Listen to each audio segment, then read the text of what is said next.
And we are live. Shalom. This is going to be the first of our Covenant and Controversy series, Judaism and Slavery. Okay, so we're going to be working primarily out of the Rambam's Mishnah Torah for this class. It's just easier rather than go through multiple books explaining different ideas. It's much easier to just do a class from the Rambam because he combines both the oral and written Torahs, so it's going to be much easier this way. So, slavery. Let's not beat around the bush here. Not a nice concept. Definitely not something. Generally, you have positive, warm fuzzies in your stomach when you hear the term. So, can there be an ethical way to have a slave or a servant? Let's find out.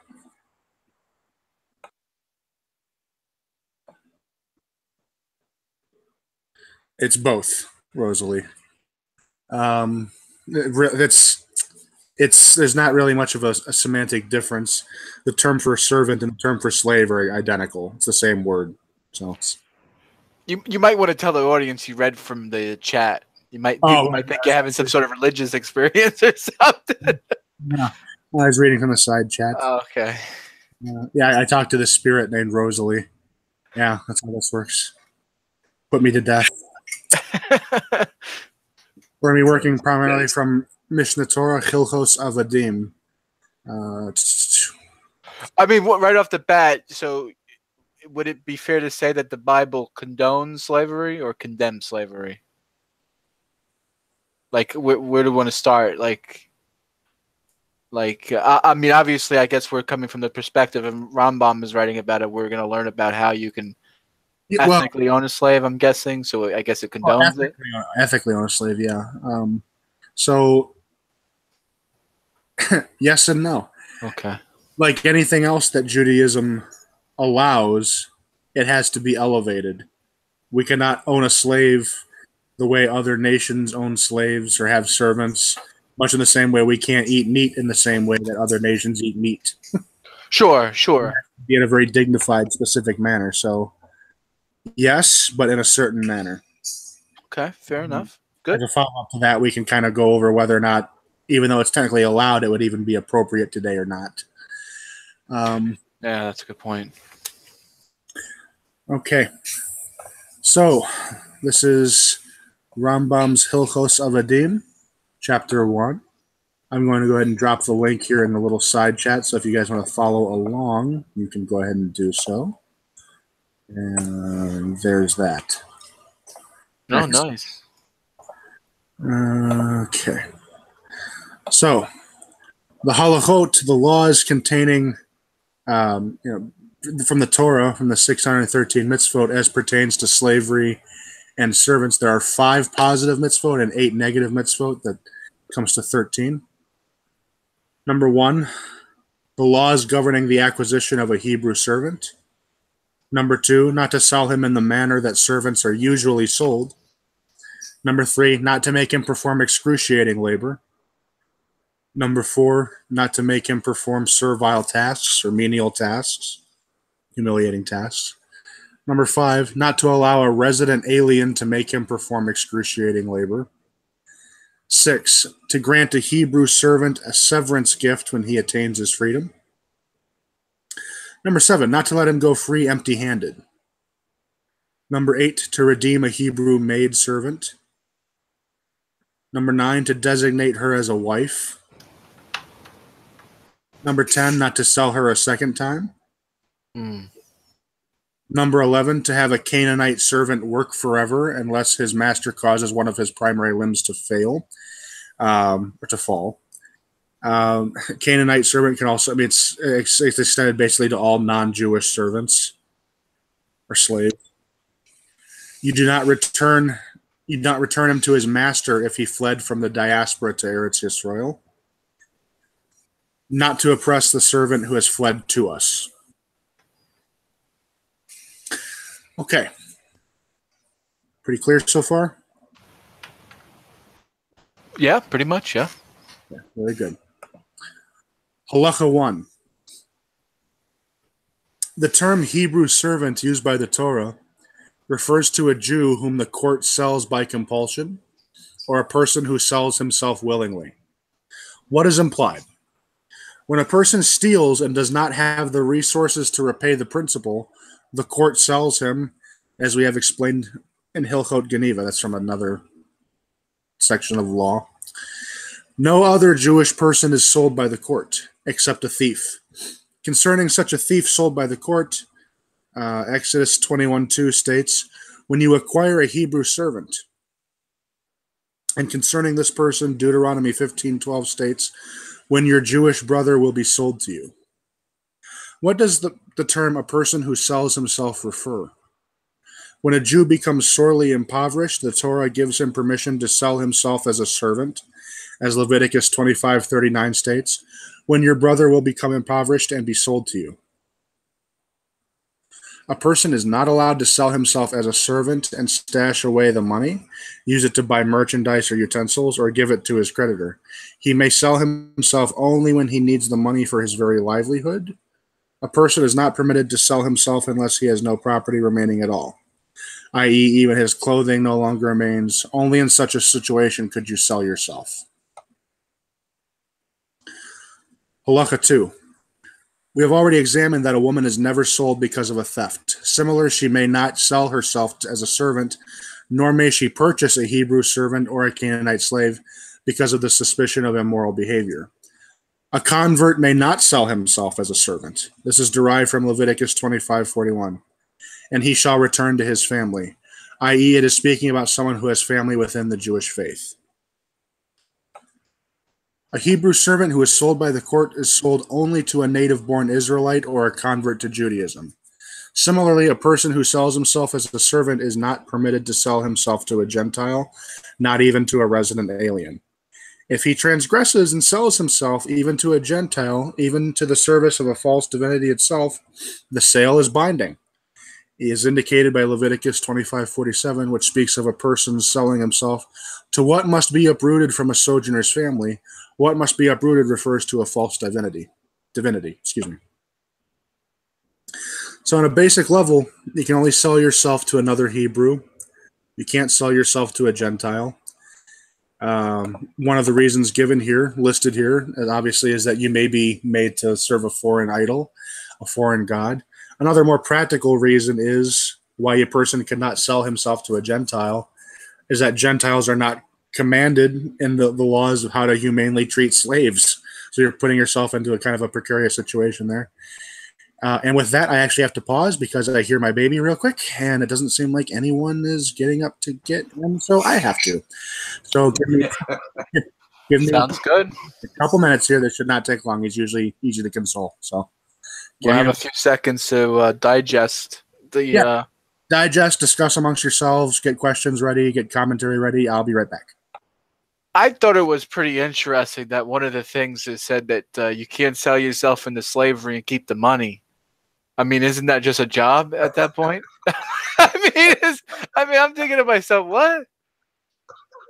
Like it's like a job, right? I mean, that's what like MBA, you know.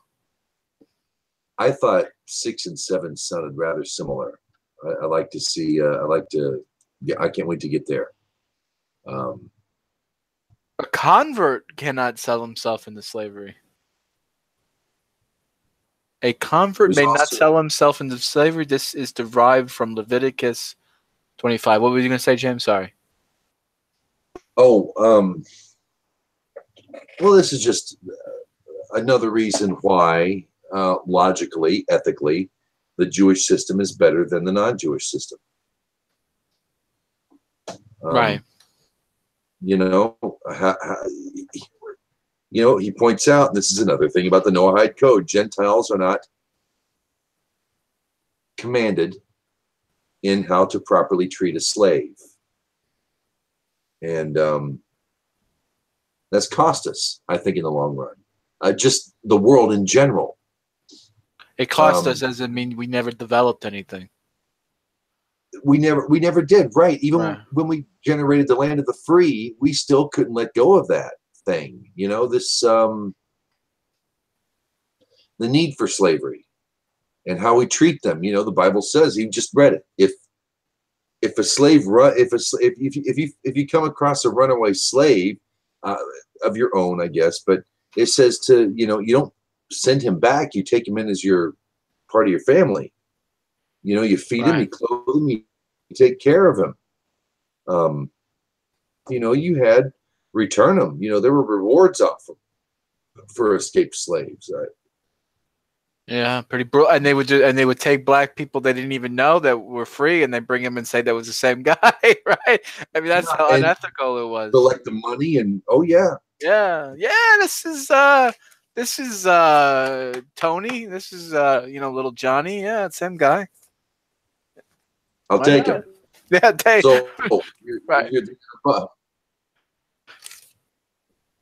When we had a Bible that was, and you could tell why there was such a divide between old world settlers and the ones who came after, needed slaves. You know, all the people who were still wearing white wigs and buckle shoes and their little, you know, lederhosen.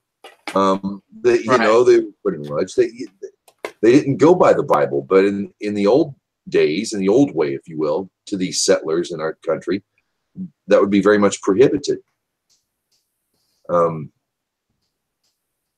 We can talk about how slavery is bad all day, but it's still here, which means there's something in the collective human consciousness that's not quite gotten things settled as to, you know, how you treat a slave. I think of it like, and this is a horrible thing to say, but when you're bringing these people on boats, the Portuguese, the Spaniards loved bringing them over in boats, right? That's what the African slaves were. They pick them up on the shore and they bring them over, and half of them would survive. They're sickly. They're just, you know, is it any better? I mean, what would happen if America refused to take those people? Would they have even survived? You know, we want to look at slavery as less than a human thing, and perhaps that's what it's become, but we can't forget that, you know, like it says brilliantly in Star Wars 1, I'm a person and my name is Anakin. Remember that? She's like, you're a slave? And he just looks at her and frowns, a little 8-year-old boy. I'm a person and my name is Anakin. You know, I think we would do better as to, it's not necessarily a shameful thing to be a slave. You want to tell American, you know, black folks how bad they have it. At least they're still here. How many Indians we got? 40, 50 maybe left. You're saying that you know, as bad as it was, you know, they're here in the United States. They you know what I mean? It's something to it, you know, at the bare minimum. We're not saying it was great, but at least they got food on the table. You're alive. Right, you're alive. And it's not good that the way things happened in the past, but we're getting better. You know, you know, out of a history of shame, I rise. I understand that. But the slavery of today wasn't quite the slavery of the biblical slavery. I don't think the Israelites looked at themselves as a shameful bunch for being enslaved, or at least the Torah doesn't stress on the shamefulness of being enslaved. We focus a lot on the shame of American slavery. And I think when you look at their descendants and match them up with that shame, it has a negative negative recourse. So I think that if we could learn the Torah way, we can't go back and say, oh, that was great then. It was fine. Oh, good. You know, we're all friends now, right? You know, thumbs up and handshakes and big smiles for the camera. But at the same time, I wouldn't think that, yes, there was slavery, but at the same time, you're not necessarily a shameful person. You shouldn't be looked at yourself as something of shame. That's my 2 cents anyway. I find this actually a profound statement here in Dalit 4. If a person says, I am going to sell myself to a Gentile, unquote, you are not obligated to do anything for him until he actually sells himself. Once he sells himself to the Gentile, however, although he might have transgressed and acted improperly, it is a mitzvah to redeem him so that he does not assimilate him, whatever. I find that very profound statement. You have the fact that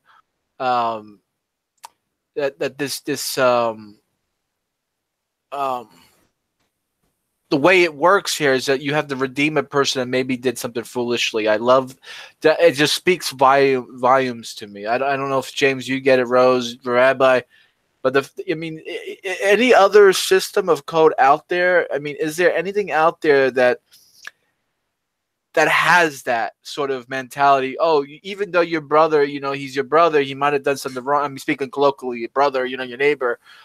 How many times you see people fall and you just don't help them get back up? How many times do you see that constantly? And the fact that this here, I mean, something as bad as I mean, it's okay, slavery, okay. Maybe I'm talking more of like the little nitty gritty things, but still, I mean, the fact that, he might have did something silly, but get him, pull him. Don't tell him to pull him back up by his own bootstraps. You go out there and you pick him up yourself. Go ahead, Rabbi. Yes. Yes. James, what you got for me? Isn't that something profound? Like, how many people will just step over a person? How many people will step over someone and walk on the other way and don't even care about them?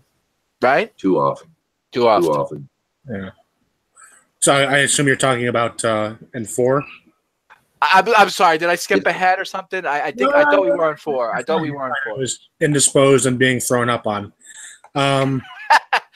It's if a person says, I am going to sell myself to a Gentile, you are not obligated to do anything for him until he actually sells himself. Once he sells himself to a Gentile, however, he is transgressed and acted improperly. It is a mitzvah to redeem him so that he does not assimilate among them, as Leviticus 25:48 says. After he is sold, redemption should be granted him. So you picture the scene. The year is about 15 of the Common Era, and you see your friend Moshe goes and he sells himself to a Roman as a slave. And you and your neighbor go, oh no, what has this idiot done now? And then so you get your group of neighbors together, people from the community. You take up a fund and say, okay, let's go buy this idiot back. He doesn't know what he's gotten himself into. That's a mitzvah. Yeah. That's a mitzvah. Such a profound thing, though. I mean, I mean, you know what I'm saying? It's just like, we should do that with think about how many people lose their houses. Think about how many people lose their jobs. They lose everything. I mean, if we just had this more open-minded of just looking at another person as a human being and just help them. You know what I'm saying? Too many people look the other way. That's all I'm saying. I mean, it's just... yeah, absolutely. No, so if your Jewish friend, Jewish neighbor sells himself to a goy, you have to go and buy back his freedom, because they're going to do terrible things to him, and he's going to be forced into committing sins. So it's not good. So you have to go get him. Fair enough. For sure. Welcome, Matthew. Shalom, shalom. Still Shabbat shalom over here, West Coast. Oh, Shabbat shalom. Okay. We're just, I'm going to give you, there's a link. If you want to follow the class, I'm going to post a link here in the little side chat. Thank you. Oh, Aaron and we're getting a full house here. Nice. Very cool. Very cool. Okay. Continuing with halacha number 5. Neither a person who sells himself nor one who is sold by the court should be sold in public on an auction block, nor in an alley as slaves are sold. As Leviticus 25:42 states, he shall not be sold as a slave is sold. Instead, he should be sold in a private and honorable manner. So something that sets Jewish biblical slavery apart from its contemporary institutions in the ancient world is that there is a certain degree of dignity reserved for the slave. This would be considered a very tangential issue, I think, by the Romans. Roman slavery was particularly common, and it was probably the next most humane in the ancient world, but it was still absolutely horrible. Let's put it that way. It's interesting. Some of the Roman things were they had the every 7 years debt was forgiven. The resting the land. They had a few things that were similar. It's interesting. They did. Yeah, they're very practical in many areas. Number 6, it is forbidden to make a Hebrew servant perform excruciating labor. What is excruciating labor? labor that has no limit, or labor that is unnecessary and is asked of the servant with the intent to give him work so that he will not remain idle. So yeah, you can't take your servant, your Hebrew servant, and be like, go chop down that tree. Why? Because I said so. I'm bored. You can't, and you have to give him very clear instructions. You can't just have him doing work for work's sake. You can't just be, oh, go dig a ditch. No, no, no. You dig the ditch over to that tree and then stop, or you dig until 6 o'clock. You have to give him a certain degree of what is expected of him. Based on the above, our sages said that a master should not tell a Hebrew servant, hoe under the vines until I come, for he has not placed a limit on the work asked of him.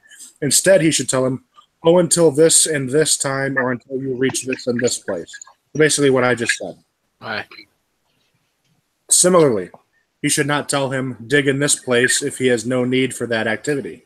Even telling him to warm a drink for him or to cool one for him if he does not need it is forbidden and reflects the violation of a negative commandment, as Leviticus 25:43 states, do not impose excruciating work on him. Thus, a Hebrew servant may be compelled to perform only a limited and necessary task. That's also very profound, comparing slavery to other nations that had slaves. Yet the dignity of the slave still matters. Similarly, if a Hebrew servant is sold to a Gentile who imposes excruciating labor upon him, the Jews are commanded to prevent him from doing so. If they allow him to continue, they... Oh.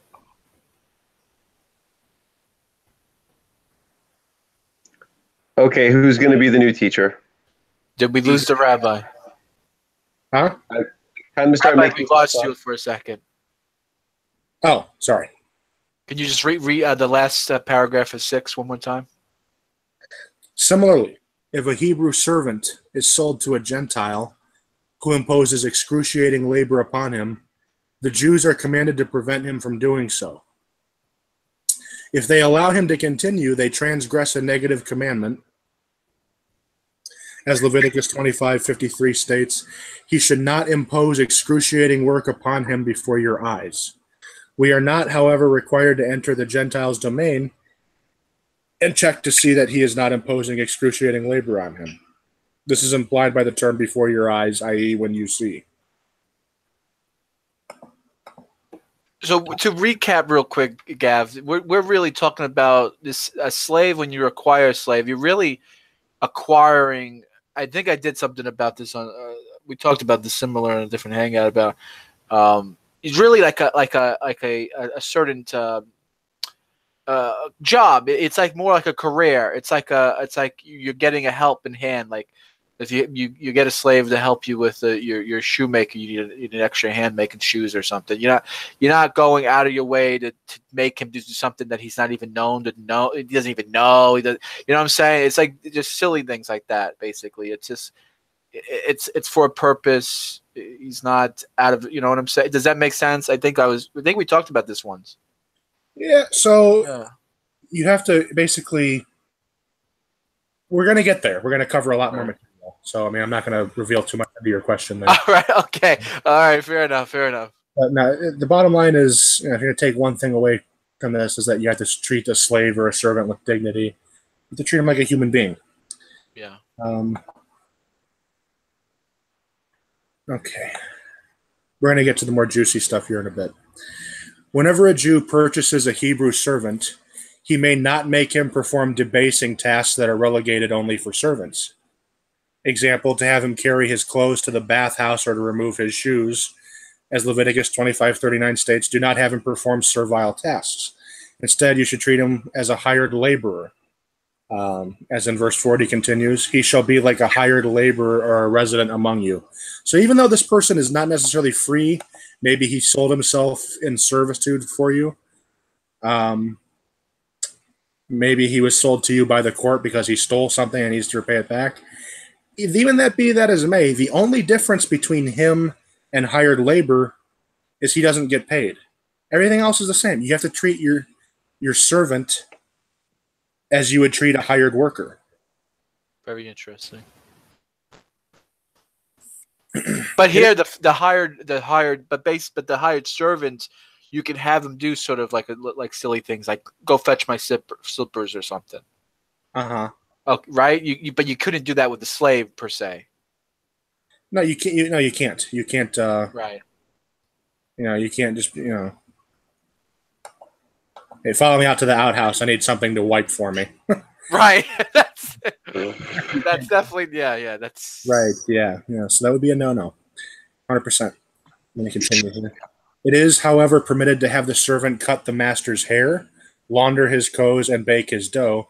He may not, however, make him the manager of a public bathhouse, a public barber, or a public baker. If, however, this was his profession before he was sold, it is permitted. Indeed, at the outset, he should not teach him any profession at all. Instead, he should work at the profession at which he worked previously. When does the above apply? To a Hebrew servant. For his self-image is depressed because he is being sold. When, however, a Jew has not been sold, he may be hired to perform servile tasks. For he is performing this work out of his own desire and his own consent. Yeah. So that answered my question that I had earlier. Yeah. So if he bought a barber slave, he's a barber, basically, or whatever the thing is. Right. 100%. When people do not conduct themselves in an appropriate manner, it is permissible to impose one's authority over them by force and subjugate them. When a king decrees that anyone who does not pay the fixed head tax should be enslaved to the person who pays a head tax for him, a person who pays the head tax for someone may use that person for labor beyond the ordinary measure.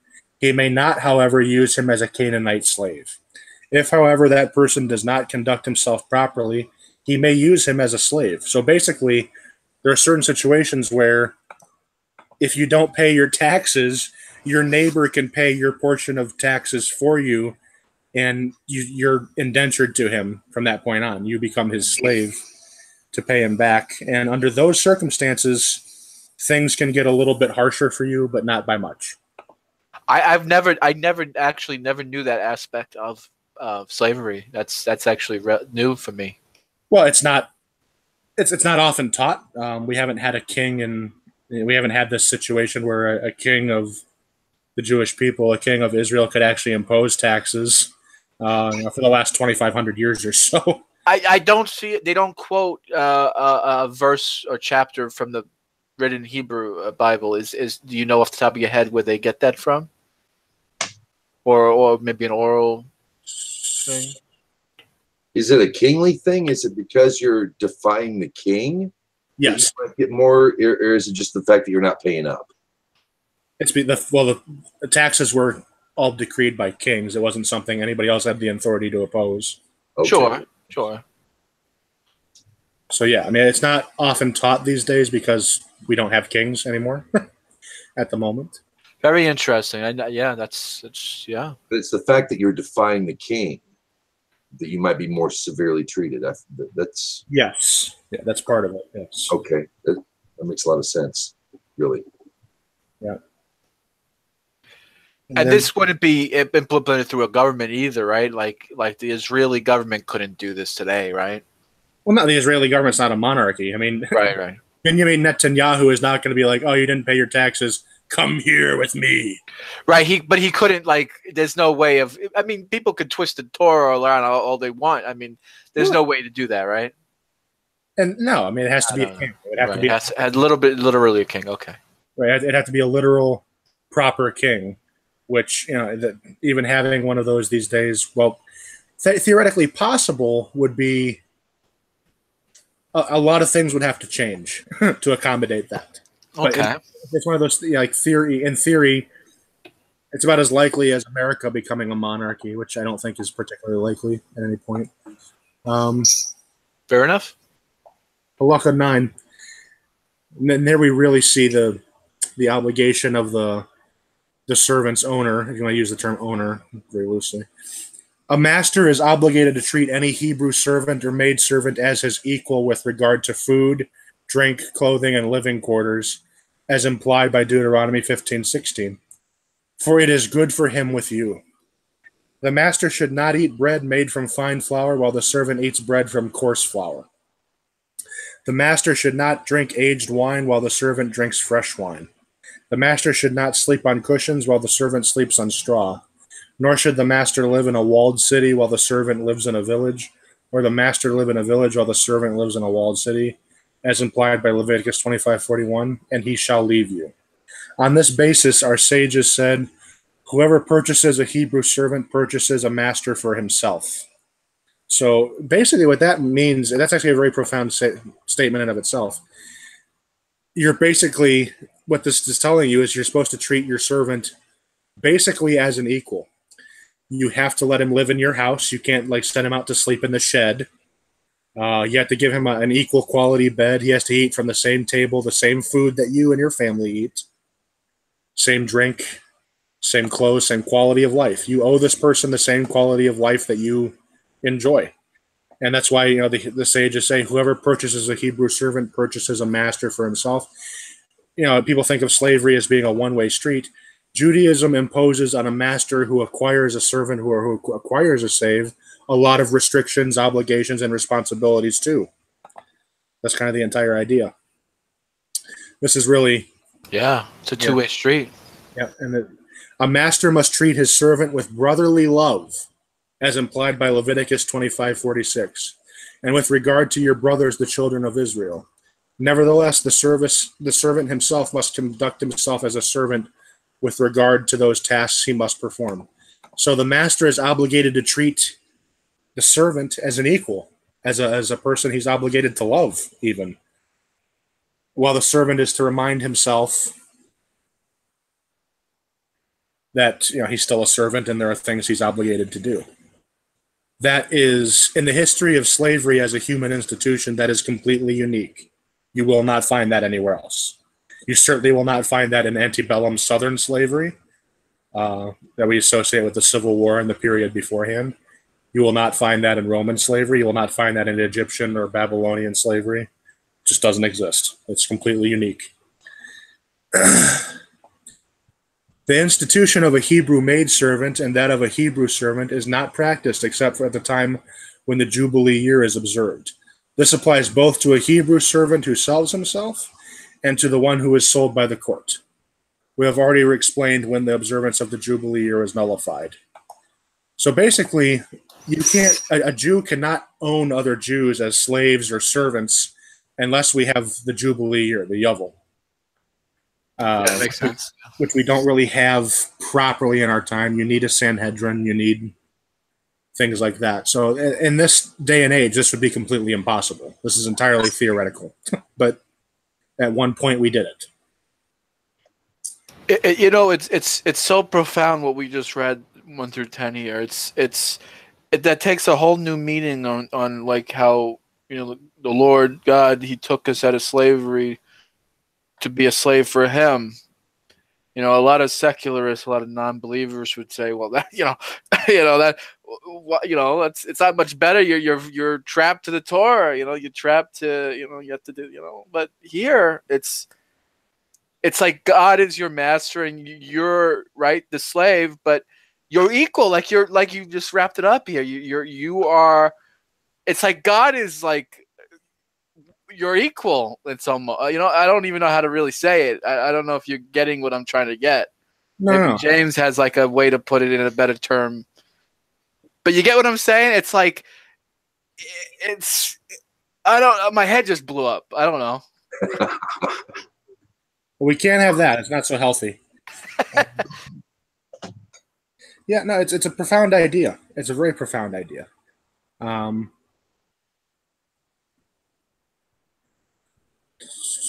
I have a question. Go ahead. And 6 and 7. The way it's stated, where was it up top? That had just a list. Get into it. To grant a Hebrew slave a severance gift when he attains his freedom, not to let him go free empty-handed. I look at the two here.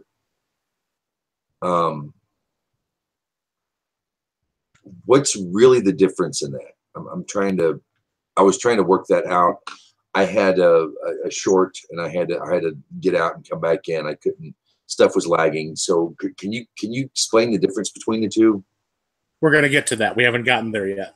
We haven't. Oh well, then okay. Well then I'll just shut my mouth and wait. No, you're fine. So that's how Rambam writes at the beginning of a new section of laws. He'll write out all of the mitzvot from the Torah, and then after that, he goes into the details of the different laws. We haven't gotten to the point of severance and when to let a Hebrew servant go yet. So we haven't quite gotten there. Okay. I thought okay, good. We're just moving on to the next chapter, which is Hilchot Avadim, chapter 2, Halacha 1. I'm going to try and keep this moving a little bit here.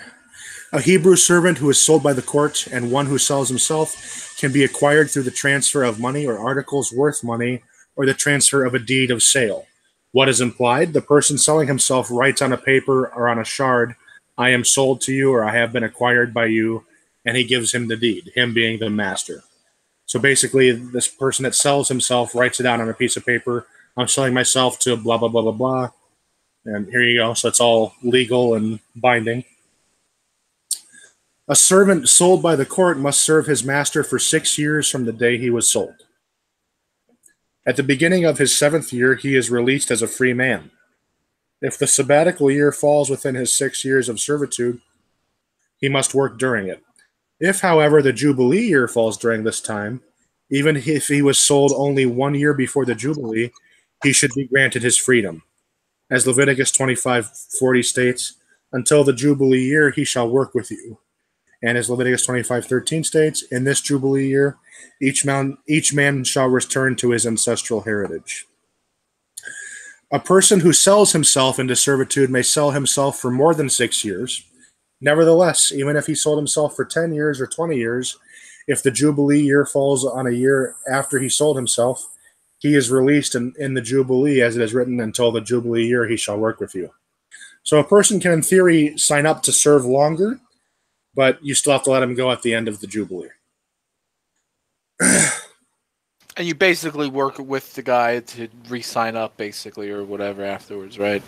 It's like a technicality. You have to have a break. Yeah. No matter what, yeah. You wanted to, yes. If either a servant who sold himself or who was sold by the court flees his master's domain, he is obligated to complete his 6 years of servitude. If, however, the Jubilee falls during this time, he is granted his freedom.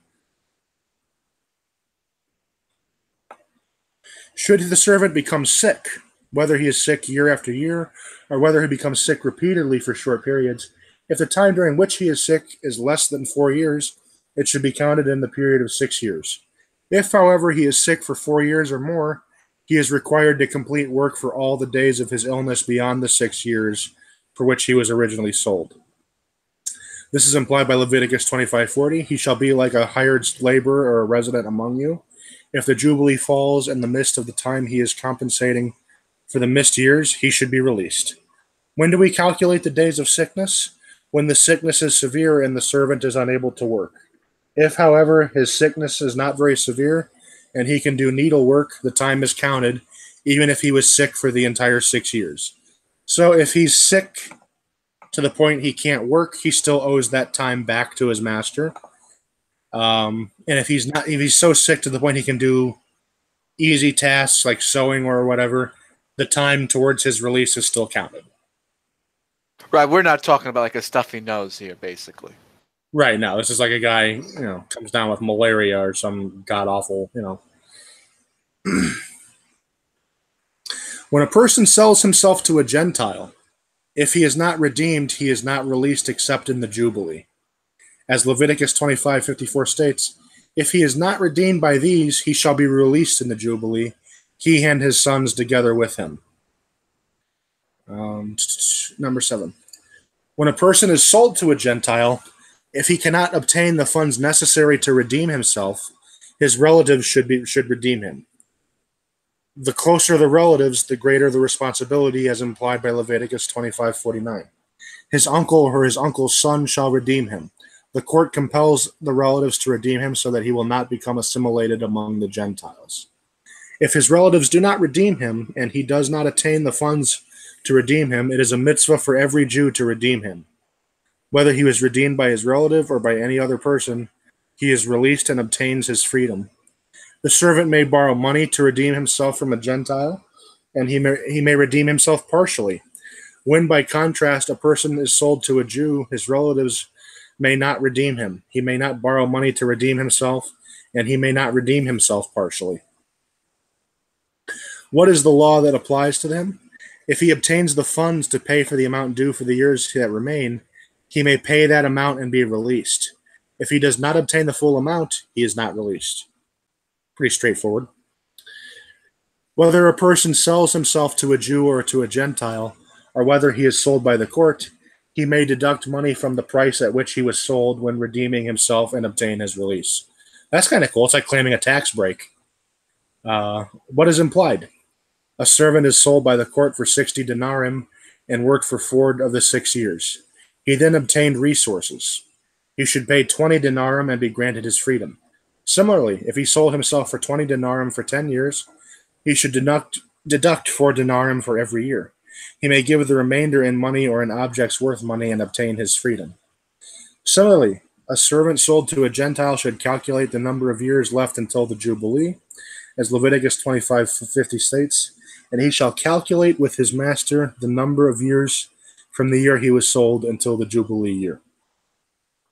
What is implied? If the servant sold himself for 100 denarim and 10 years remained until the Jubilee, he should calculate 10 denarim for each year that he worked, deduct this amount from the money he was paid, give his owner the remainder in cash, and then he is granted his freedom. He may not give his owner produce or utensils. This is implied by the above verse, which mentions the money of his purchase, i.e., he is redeemed with money from a Gentile and not with articles that are worth money. Number 9. Whenever a Hebrew servant or maidservant is redeemed by deducting from the price of the sale, the calculation is always made in his or her favor, whether his health improves and his value increases, for his health deteriorates and his value decreases. What is implied? A servant was sold for 100 denarim, but now he is worth 200. We calculate the value of the remaining years on the basis of 100. If he was sold for 200 and is now worth 100, we calculate the value on the remaining years on the basis of 100. This is all very technical, nitty-gritty stuff here. I promise it's going to get more interesting. When a person is sold to a Gentile, he can redeem himself partially, as stated above. Sometimes this will work to his advantage, and sometimes it will work to his disadvantage. How does it work to his advantage? His master purchased him for 200 zuzim. His value decreased, and he is now worth 100. The servant gives his master 50, half of his present worth. He then regains his health and is again worth 200.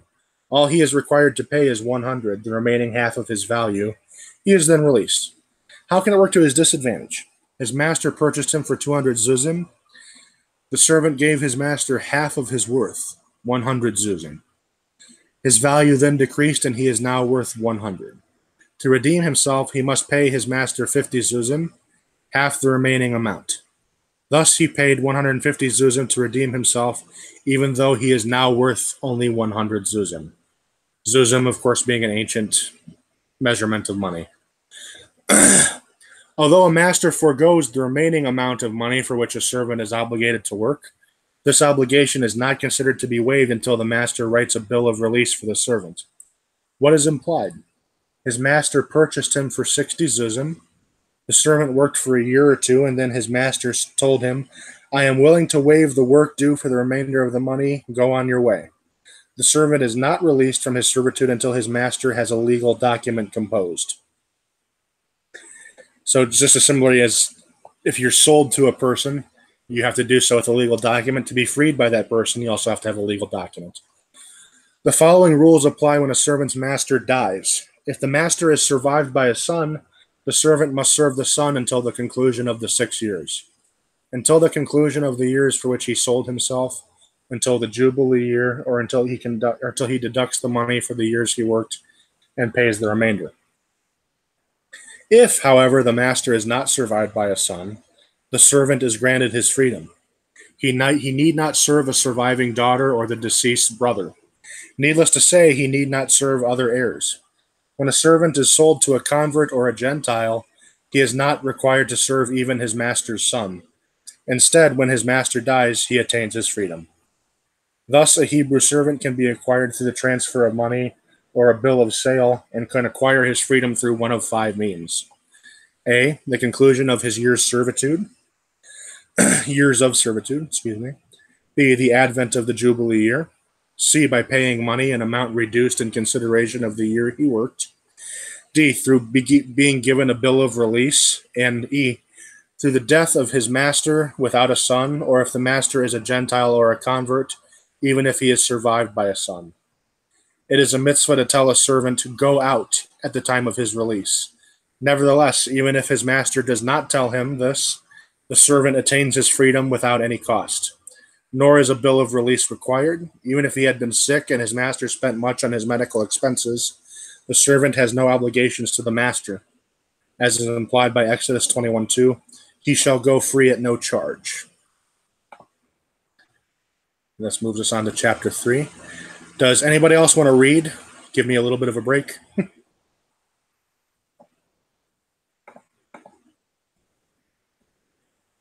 Hello? Yeah, sure. I can read, I guess. Sure. I think it's people still there. Okay, go ahead. Well, I mean, do we want to move on, or does anyone have questions, or? Any questions, comments, concerns, negative feedback? Peanut gallery?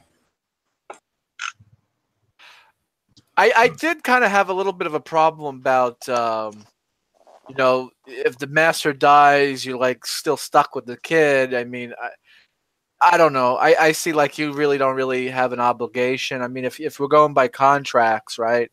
I mean, you don't really have the contract with the kid, but I mean, that's just a minor point. That's not like a.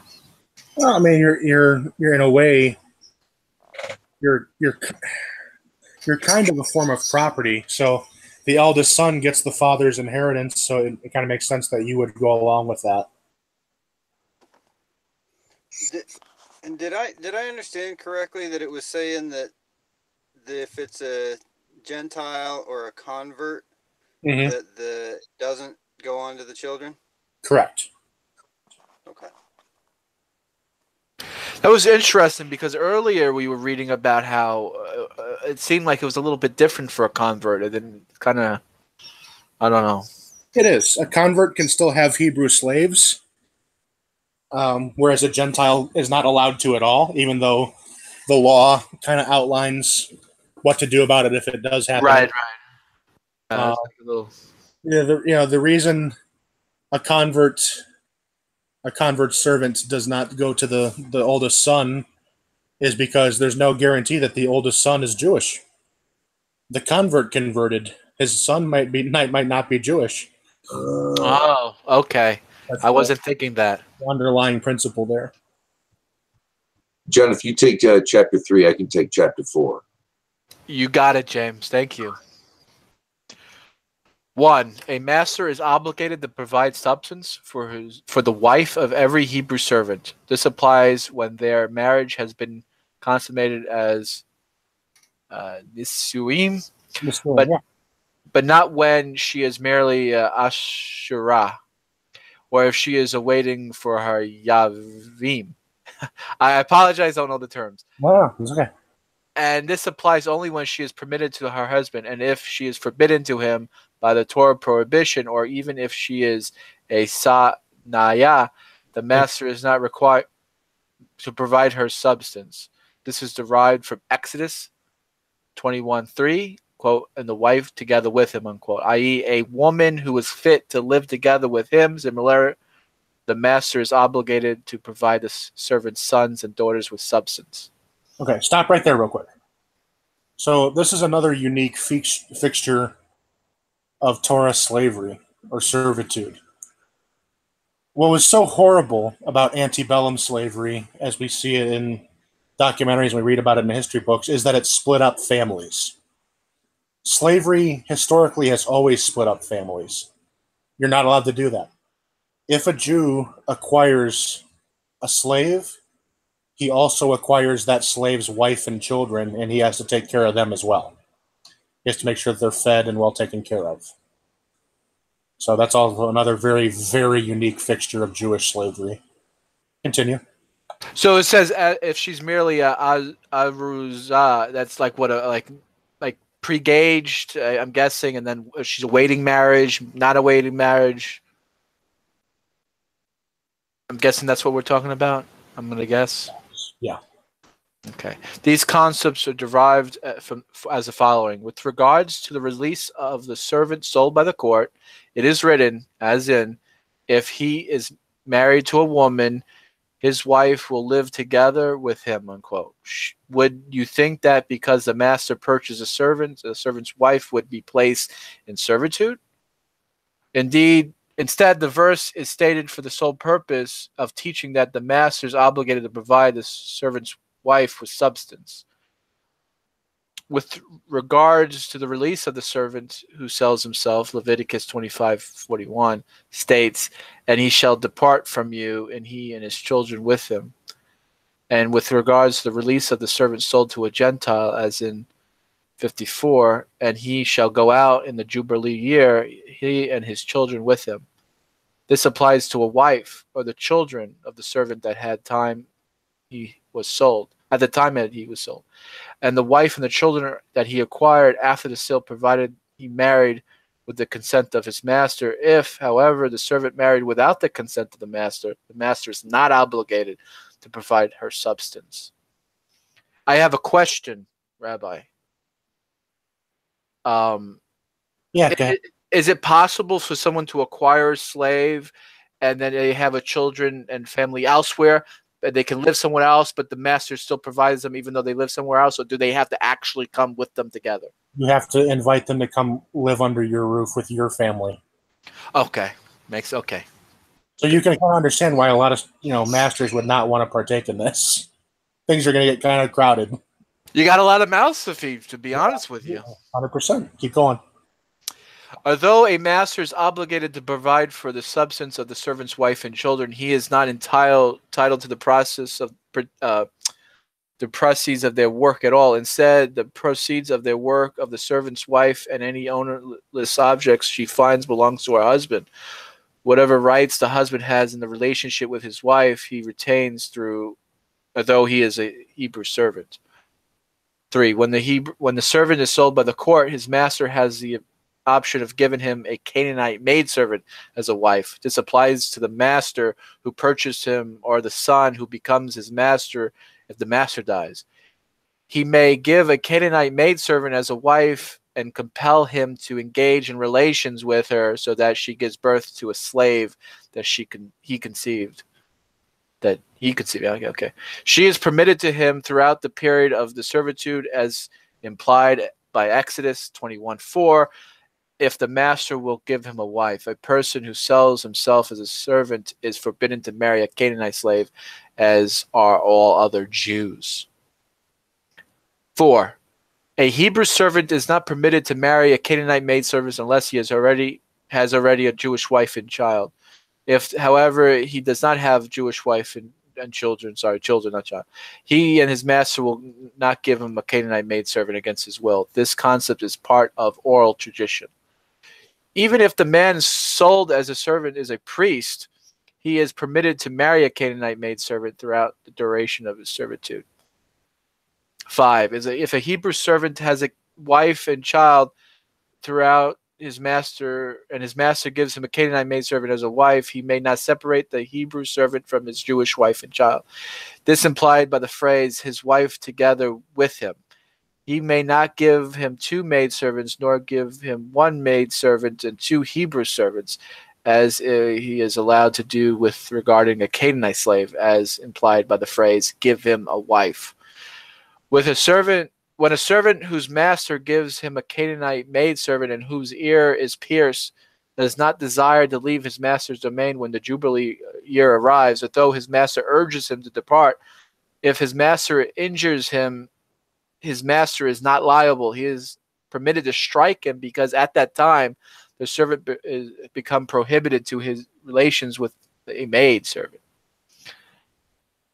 6. A person who sells himself may not prolong his servitude by having his earpiece. If, however, a servant has sold him by the court, works 6 years, and does not desire to receive his freedom, he may have his earpiece. In the instance, he must work until the Jubilee or until his master dies. 7. Even though the master leaves a son, the servant whose ear is pierced does not have a son.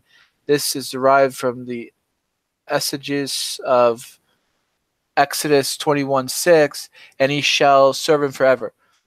This is interpreted to mean, and he shall serve him and not his son forever until the Jubilee year. Thus we learn that the servant whose ear is pierced gains his freedom only at the Jubilee with the death of his master. 8. A Hebrew servant who is a priest may not have his ear pierced because this gives him a physical blemish that disqualifies himself from the service of the temple. And Leviticus 25:41 states, and he shall return to his family, to the status that he enjoyed previously. He does not, however, return to the position of authority that he had previously held. Well, that's interesting, actually. How is the servant's ear pierced? His master brings him to the court of 3 judges, and the servant makes his statement in their presence. At the conclusion of the 6-year period, he brings him to the door or to an doorpost, and as they stand affixed to the building, it shall be done near the door or the doorpost of the master or one who belongs to the other person. He shall pierce his right ear in the middle lobe of the ear with a metal awl until it reaches the door, as Deuteronomy 15:17 states, and you shall put it through his ear at the door. This doorpost is mentioned only to indicate that the servant may stand next to either the door or the doorpost, as the doorpost must be standing, so too the door must be standing, right? But the piercing is done to the door. The master himself pierces the servant's ear, as Exodus 21:6 states, his master shall pierce, i.e., he and not his son, his agent or some agent of the court. The ear of the 2 servants shall not be pierced at the same time, or mitzvot should not be performed in bundles. For most mitzvot shall not be performed in bundles. Is anybody getting the blood on the doorpost? Yeah. It's just screaming at me. Like Exodus. Well, that's the whole thing. God freed us. That's the whole Exodus thing, right? God freed us from slavery. Why would you want to do that? Right? Isn't that the point? Well, I'm wondering, because he was so specific here to mention the doorpost. Yeah, how many times is that word? Does it even come up in that one in 9 alone? You know, and then of course in the Torah, in the written Torah, blood on the doorpost is a pretty specific event. Yeah, there's got to be some significance there, huh? Yeah, there are different commentators that have mentioned it throughout the centuries. Yeah, because it's essentially a reverse act. You're selling yourself into a longer length of service voluntarily. So it's kind of you're voluntarily undoing your freedom. The symbolism shouldn't be lost on the person who's doing this. It's like each step is like getting you closer to like, aren't you getting the message yet? Like, you're free. Why are you doing this? Like, I was wondering, you know, is he offering himself? I mean, it's pretty. I mean, the lamb is considered a Pesach offering. Is this? He's offering himself, isn't he? Well, you have to understand. In the Bronze Age, when this was most common, life was short. Like, 6 years doesn't sound a long time to us, because we all live to be in our 70s now. An old man was 45 back then. 6 years was a long time. It's giving up a very significant part of your life. So in a certain way, that is a sacrifice in a certain way. If you want to work for this person until the Jubilee, which you may never live to see, being that it's every 50 years, Powerful stuff. It's definitely very powerful. It's a big thing. 10. More particulars can be derived from the exegesis of Exodus 25:5. If the servant shall certainly say, as in he must repeat his statement, the servant, he must make the statement as a servant. i.e., he must make and repeat his statement at the conclusion of the 6 years of servitude at the beginning of the last parutza worth of his servitude. What is implied? That there remain from the final day at the least parata worthy of slightly more than the servant's time. If, however, there remains less than a parata worth of the time, then if he made the statements after the 6 years were concluded. 11. If the servant has a Canaanite maidservant as a wife and children from her, his master does not have a wife and children, his ears should not be pierced, as implied by Deuteronomy 15:16, because he loves you and your household. And if the master has a wife and children, and the servant does not have a wife and children, his ears should not be pierced, as it implies by Exodus 21:5. I love my master, my wife, and my children. And if the servant loves his master, but his master does not love him, his ears should not be pierced, as implied by Deuteronomy, as it cites, it is good for him with you. If the master loves the servant, but the servant does not love his master, his ears should not be pierced, as implied by Deuteronomy, he loves you. If the servant is sick, but his master is not sick, his ears should not be pierced, as implied by, it is good for him with you. If the master is sick and the servant is not sick, or they're both sick, the ears should not be pierced, as implied by, it's good for him with you, as in they both must share in goodness. I like that, actually. 12. There are differences between a servant who sells himself as a servant sold by the court, ? A servant who sells himself does not have his ear pierced, while the servant sold by the court has his ear pierced. A servant who sells himself is forbidden to marry a Canaanite maidservant, while the master of a servant sold by a court may be compelled the servant to marry a Canaanite maidservant. A servant who sells himself may be sold to a Gentile, while a servant sold by a court may only be sold to a Jew, as Deuteronomy 15:12 states, when your brother is sold to you, as in the court sells him to you. A servant who sells himself may be sold for 6 years or for more than 6 years, while the servant sold by a court may be sold for only 6 years. Servant who sells himself does not receive a severance gift, while the servant sold by the court does not receive a severance gift. According to oral tradition, we learn that a Hebrew maidservant may not have her servitude prolonged by having her ear pierced. This appears to be reflected from the relevant verses for the regards to the piercing of the servant's ear. Exodus 21:5 states, I love my master, my wife, and my children. Not the husband, right?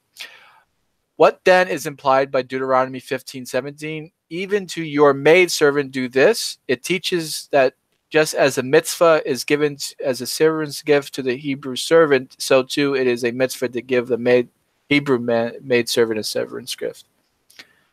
14. Whoever sends away his servant or maidservant empty-handed transgresses a negative commandment. As Deuteronomy 15:13 states, do not send them away empty-handed. The verse also made provision for him to be redeemed with a positive commandment, as in verse 14 states, you shall certainly give him a severance gift. This implies to a Hebrew servant who is released at the conclusion of his 6-year servitude, at the advent of the Jubilee, or at the death of his master. Similarly, a severance gift is given to a Hebrew maidservant who is released under these circumstances, or because she displays a sign of physical maturity. When, however, a servant or maidservant pushes his freedom by paying a prorated portion of the purchase price, and the servitude gift is not needed to be given, as implies by the verse 13, when you send him away from you as a free man. A servant who redeems himself is not to be sent away free. Instead, he pays the amount of money due to the time he was obligated to work, and then departs. As it states in verse 14, gives him a generous servant's gift from your sheep and your thrashing floor, your vat, as God has blessed you. By mentioning sheep, a thrashing floor, and a vat, this verse indicates that the servant must be given objects that are naturally increased and generate blessings as a severance gift. He need not, however, be given money or garments. How much should he be given? He should be given no less than 30 selan worth. This may be one substance or a form of another substance. This figure parallels the 30 selaim paid at the fine for killing a servant, which Exodus 21:32 states, give to his master. The severance gift must be given whether the master's household was blessed because of the servant's presence or whether it was not blessed. As it is written, give him a generous severance gift, i.e., in all situations. Why then does the verse say, as God has blessed you? To teach that you shall give him according to the measure of blessing you have been granted. 15. If the servant fled and the jubilee fell, and thus he attains his freedom, his master is not obligated to give him a severance gift, as it is implied by the term when you send them away. The severance gift granted the Hebrew servant in his own. A creditor may not expirate it. The servant's gift granted his Hebrew maidservant, any ownerless object she finds belongs to her father, and if a father dies before it reaches his possession, it belongs to her. His brother, I don't know what that means. I guess it's a typo. Her brothers have no right for it, for a person cannot transfer it to the sons as an inheritance, as a right that he possesses with regards to his daughter. End of chapter 3. Questions, comments, complaints? So is the Gentile not allowed to buy a Jewish slave via the Noahide laws, or is, because I thought we said in 12 that the Jew was allowed to sell himself, but not the court? In theory. The Noahide doesn't have any law, as far as I know.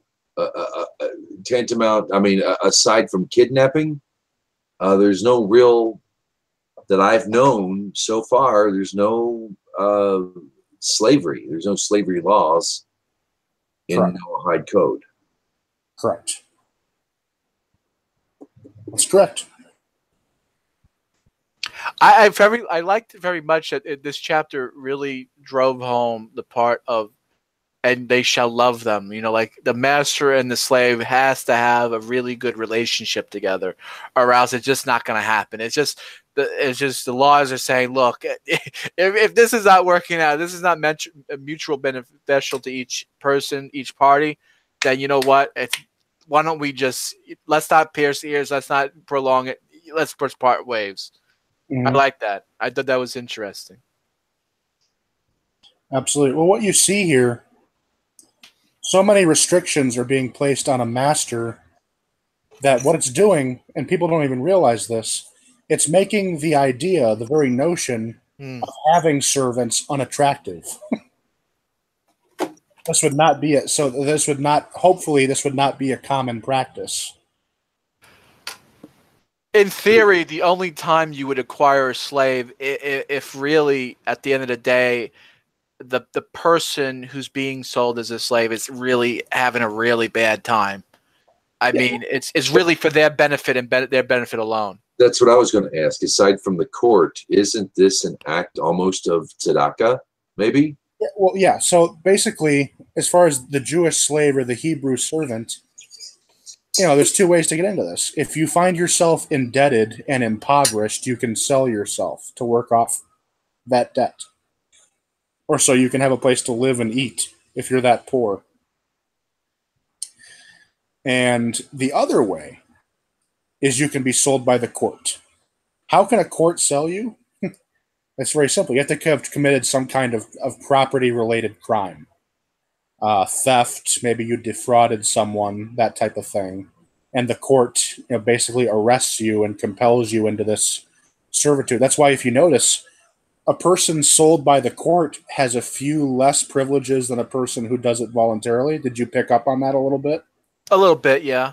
Yeah, it says, yeah, like a person sold by the court can be forced to marry a non-Jewish slave, whereas a person who voluntarily sold himself cannot be forced to marry a non-Jewish Canaanite slave. Things like that. Is there ever such a thing of a person offering himself before the court mandates it? He knows he did wrong and he offers himself. Can he do that? In theory. In theory. It's not really discussed, but that follows that would hold to work. Yeah, it's just for all the flack. I mean, it's one of the biggest things that I probably get from the secularists about the slavery in the Bible. But I hope people should be listening to this, James. Yeah. The slavery in the Bible thing. Well, there's slavery in the world now, here in 4 dimensions. It's now. It's a space-time event. Slavery is real. We could still benefit as a species, if you will, for knowing the proper way a slave should be treated. To mold our minds so that we can remedy this sickness, if you will. Go ahead. It's like what you were saying in my hangout on Thursday. It's like, what is it? Okay, the way we have it set up, someone steals a car, someone steals something. They sit in a jail for months. They go to prison for years. It's a waste of time. It's a waste of resources. A waste of everyone, just everything. The victim it gets the shaft. Go ahead, Jim. Gets nothing back and still has to pay for it. And it gets nothing. Loses his time, loses everything, and gets nothing. Everyone loses. What does anyone gain from that situation? Here, it's like, at least it's somewhat okay. Justice, it's balance, it's tzedakah, it's making good on a debt, one way or another. I mean,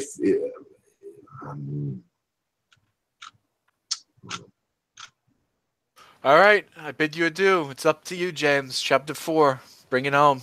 Are we ready? If you don't want it, I'll take it. I'll give you chapter 5. Okie dokie. I know it's a hunk of a reading, but if I put John, I'll take chapter 4, John, if you take chapter 3. No, I was saying I'd take chapter 4 because it deals with women. Oh, well, if you'd rather. Oh, okay. I mean, good for you. You well, deserve no, I was looking for your comfort zone. Oh, I love women. So Rose, you were trying to say something like he had an inner woman or something. Huh? I embrace my feminine side. I'm not scared of that. Well, then go for it. I'll let you do it. I got an X chromosome. You kidding me? Okay. Okay, here we go. A Hebrew maidservant is a girl below the age of majority sold by her father. When she manifests signs of physical maturity after reaching 12 years of age and becomes a Na'ara, she does not have the right to sell.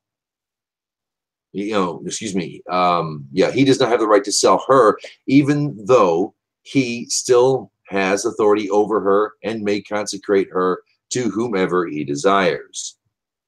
Even if a girl has already manifested physical signs that she is an alionit, and thus is not fit to manifest physical signs of maturity, may be sold by her father as long as she is below majority. Neither the tumnor and androgynous may be sold as a Hebrew servant, nor as a Hebrew maidservant. Okay, I'm going to interject here a little bit. A tumtum is someone in halacha that there is a doubt over what gender they are. You cannot tell by looking externally at their genitalia what they are. It's a very, very rare condition. I mean, this person has a gender. We're just not sure what it is. It's a very rare condition. It's not a very common thing, but It's here anyway. An androgynous is someone who is a hermaphrodite, someone who's born with both sets of genitalia. Okay. 2. A father may not sell his daughter as a maidservant unless he became impoverished to the extent that he owns nothing, neither landed property, movable property, not even the clothing that he is wearing. Nevertheless, we compel a father to redeem his daughter after he sold her, because this is a blemish to the family. If the father fled, died, or did not have the resources to redeem her, she must work until she is released. A Hebrew maidservant is acquired through the payment of money or objects that are worth money, or through the transfer of a legal document. She may not be acquired for a pruta, there we go, because it is necessary to acquire her with a sum that will allow her to reduce her price according to the number of years she has worked, so that she can redeem herself and depart. Peruta? What is this? It's a type of ancient coin. It's a monetary. Okay. It's a very, very small unit of currency, but nevertheless. Gotcha. How she is acquired through the transfer of a legal document. Her father should write her, her father should write her master on a piece of paper or on a shard, "My daughter is sold to you," or "My daughter is acquired by you," and give it to the master. The deed of transfer of a Hebrew maidservant must be written by the father. 4. A Hebrew maidservant must work for 6 years, like a servant sold by the court, as reflected by Deuteronomy 15:12, when your brother, a Jew or Jewess, will be sold to you. She receives her freedom at the beginning of the 7th year. If the Jubilee year falls in the middle of these 6 years, she is released, as is a male servant. If her master dies, she is released without payment, even if she leaves a son, as is a servant whose ear is pierced, as reflected by Deuteronomy 15:17. Even to your maidservant shall you do this. Similarly, she may be redeemed by paying a prorated figure that considers the time for which she served. If her master writes her a bill of release and waives her service for the remainder of the time, she is released without charge, like a Hebrew servant. 5. A Hebrew maidservant has an advantage over a Hebrew servant, is that she attains her freedom when she manifests signs of physical maturity. What is implied? She manifested signs of physical maturity and became a Na'ara. She is released and becomes free without charge, as Exodus 21:11 states. She will depart without charge. With this verse, the Torah granted her another cause for release beyond those granted to servants. And according to the oral tradition, it is taught that this refers to the manifestation of physical signs of maturity. This law applies even if she manifests signs of physical maturity on the day she was purchased.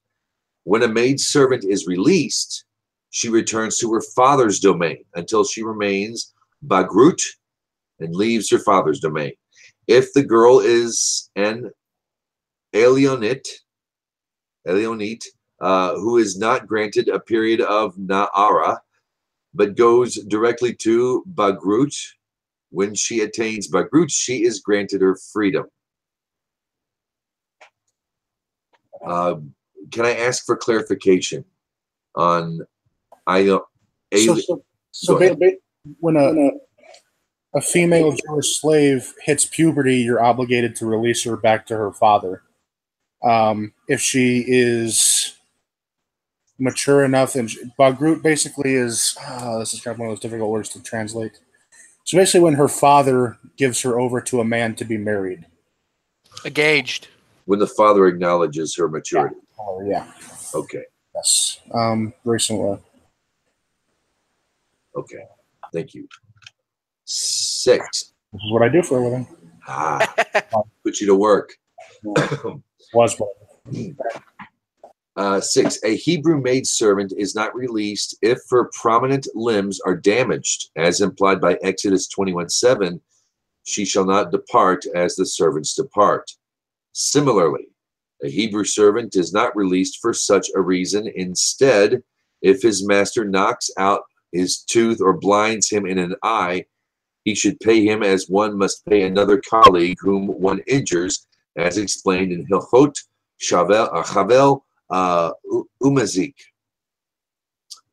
Thus, we have learned that a Hebrew maidservant is acquired through 2 means: the payment of money or the transfer of a legal document, and obtains her freedom through 6 means: the passage of 6 years, the advent of the Jubilee, paying a prorated amount of the purchase price, the transfer of a bill of release, the death of her master, and the manifestations of signs of physical maturity.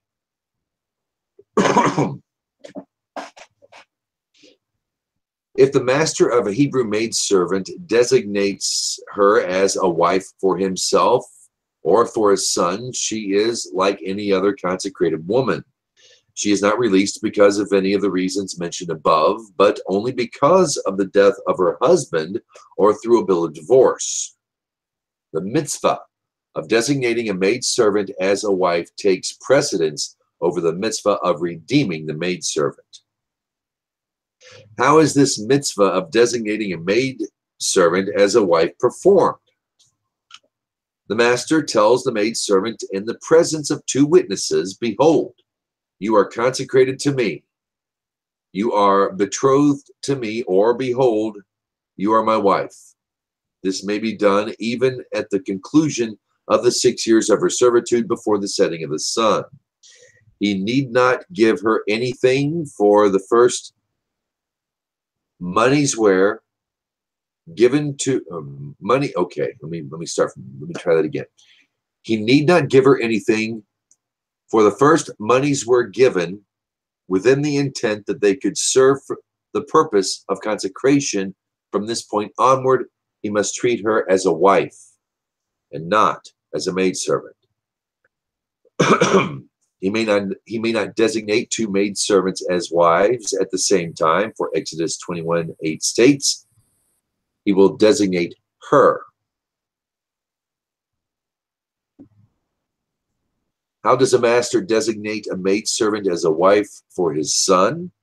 If his son is past majority and gives his father permission to designate the maidservant as a wife, the father tells the maidservant in the presence of 2 witnesses, "Behold, you are consecrated to my son." 8. A master may not designate a maidservant as his wife or as his son's wife without her knowledge. Although her father already received money because of her, the Torah uses the term ya'ada, which implies with her knowledge. If the master dies, her son cannot designate the maidservant as a wife, for she obtained her freedom at her master's death. 9. Designating a maidservant as a wife is equivalent to consecration, but not to marriage. Therefore, the husband may not become impure because of her. He does not inherit her estate, nor does he annul her vows until she enters the chuppah. Exodus 21:11 states, if he does not do any of these 3 for her, i.e., designate her as a wife for himself or for his son, or enable her to be redeemed by paying a reduced amount, quote, she will be released without charge, unquote, when she manifests signs of physical maturity, as we have explained, in addition to the ways she can obtain her freedom as a Hebrew servant obtains this.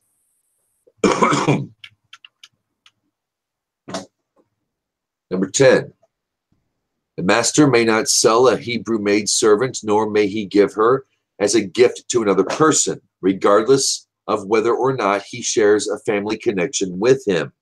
If he sells her or gives her away, his deeds are of no consequence. As Exodus 21:8 states, he does not have the authority to sell her to a different man when he betrays her. Similarly, a master may not sell or give away a Hebrew servant to another person. It appears to me that the only reason the Torah had to state this explicitly with regard to a maidservant is that the master is able to designate her as a wife for his son. Therefore, it is necessary to say that, quote, he does not have the authority to sell her to a different man, unquote. Excuse me. Reading with my hands. See, I think it's a Hebrew thing. Number 11. A Hebrew maidservant may not be sold to a person only when a marriage between her and either him or his son would be binding so that she is fit to be designated as a wife. What is implied? A person may sell his daughter to his father, for although the master may not designate her as a wife, she is fit for his son to marry. For if the maidservant is his brother's daughter, a person may not, however, sell his daughter to his son, for she is not fit to marry the master, for she is his sister, nor is she fit to marry the master's son, for she is his father's sister. 12. A person may sell his daughter to certain individuals whom she is forbidden to marry, e.g., for example, a widow to a high priest, or a divorcee, or a woman who underwent chalitza to an ordinary priest. Chalitza, okay. For although marriage is between such individuals is forbidden, the marriage is binding. What is chalitza? It says there right on the link if you It's so yeah. What chalitza is there's something called yibum, which is if a person who is married dies without having any children, his brother is obligated to marry the widow so that they can have children and his name will continue. Okay. There is a way to get out of that. There's a process to get out of that so she doesn't have to marry the brother if she doesn't want to, and that's called chalitza. This is the process. Good old Ruth story. Yeah. All right, thank you. 13. When a person has consecrated his daughter when she was a minor and she becomes widowed or divorced, he can sell her as a maidservant afterwards. For a man may not sell his daughter as a maidservant after she has been married. He may, however, sell her as a maidservant after she has served as a maidservant. What is implied? The father sold her as a maidservant, and then the master designated her as a wife. Afterwards, the master died or divorced her, and she returned to her father's domain because she is a minor. Her father may sell her a second time, even to a priest. Similarly, if she was widowed after being designated as a wife, and her yavam performed chalitza for her, the chalitza is unacceptable because she is a minor. She is nevertheless disqualified from marrying a priest. Even so, her father may sell her as a maidservant to a priest, because if he consecrated her, the marriage bond would be binding as explained above. 14. When a person sells his daughter and she is released after serving 6 years at the advent of the Jubilee year, or because he redeemed her by paying a prorated amount, he may sell her again if she is still a minor, as we have explained above. 15. The following laws apply when a person sells his daughter as a maidservant and then goes and consecrates her to another person. If the master desires to designate her as a wife, he may. If the master does not designate her as a wife, neither for himself nor his son. When she leaves the master's domain, her consecration to the other man is completed, and she becomes his wife. 16. When a person sells his daughter as a maidservant, but stipulates that the owner may not designate her as a wife, if the owner desires, he may designate her as a wife, for he has made a stipulation against what is written in the Torah. And whenever a person makes a stipulation against what is written in the Torah, his stipulation is nullified.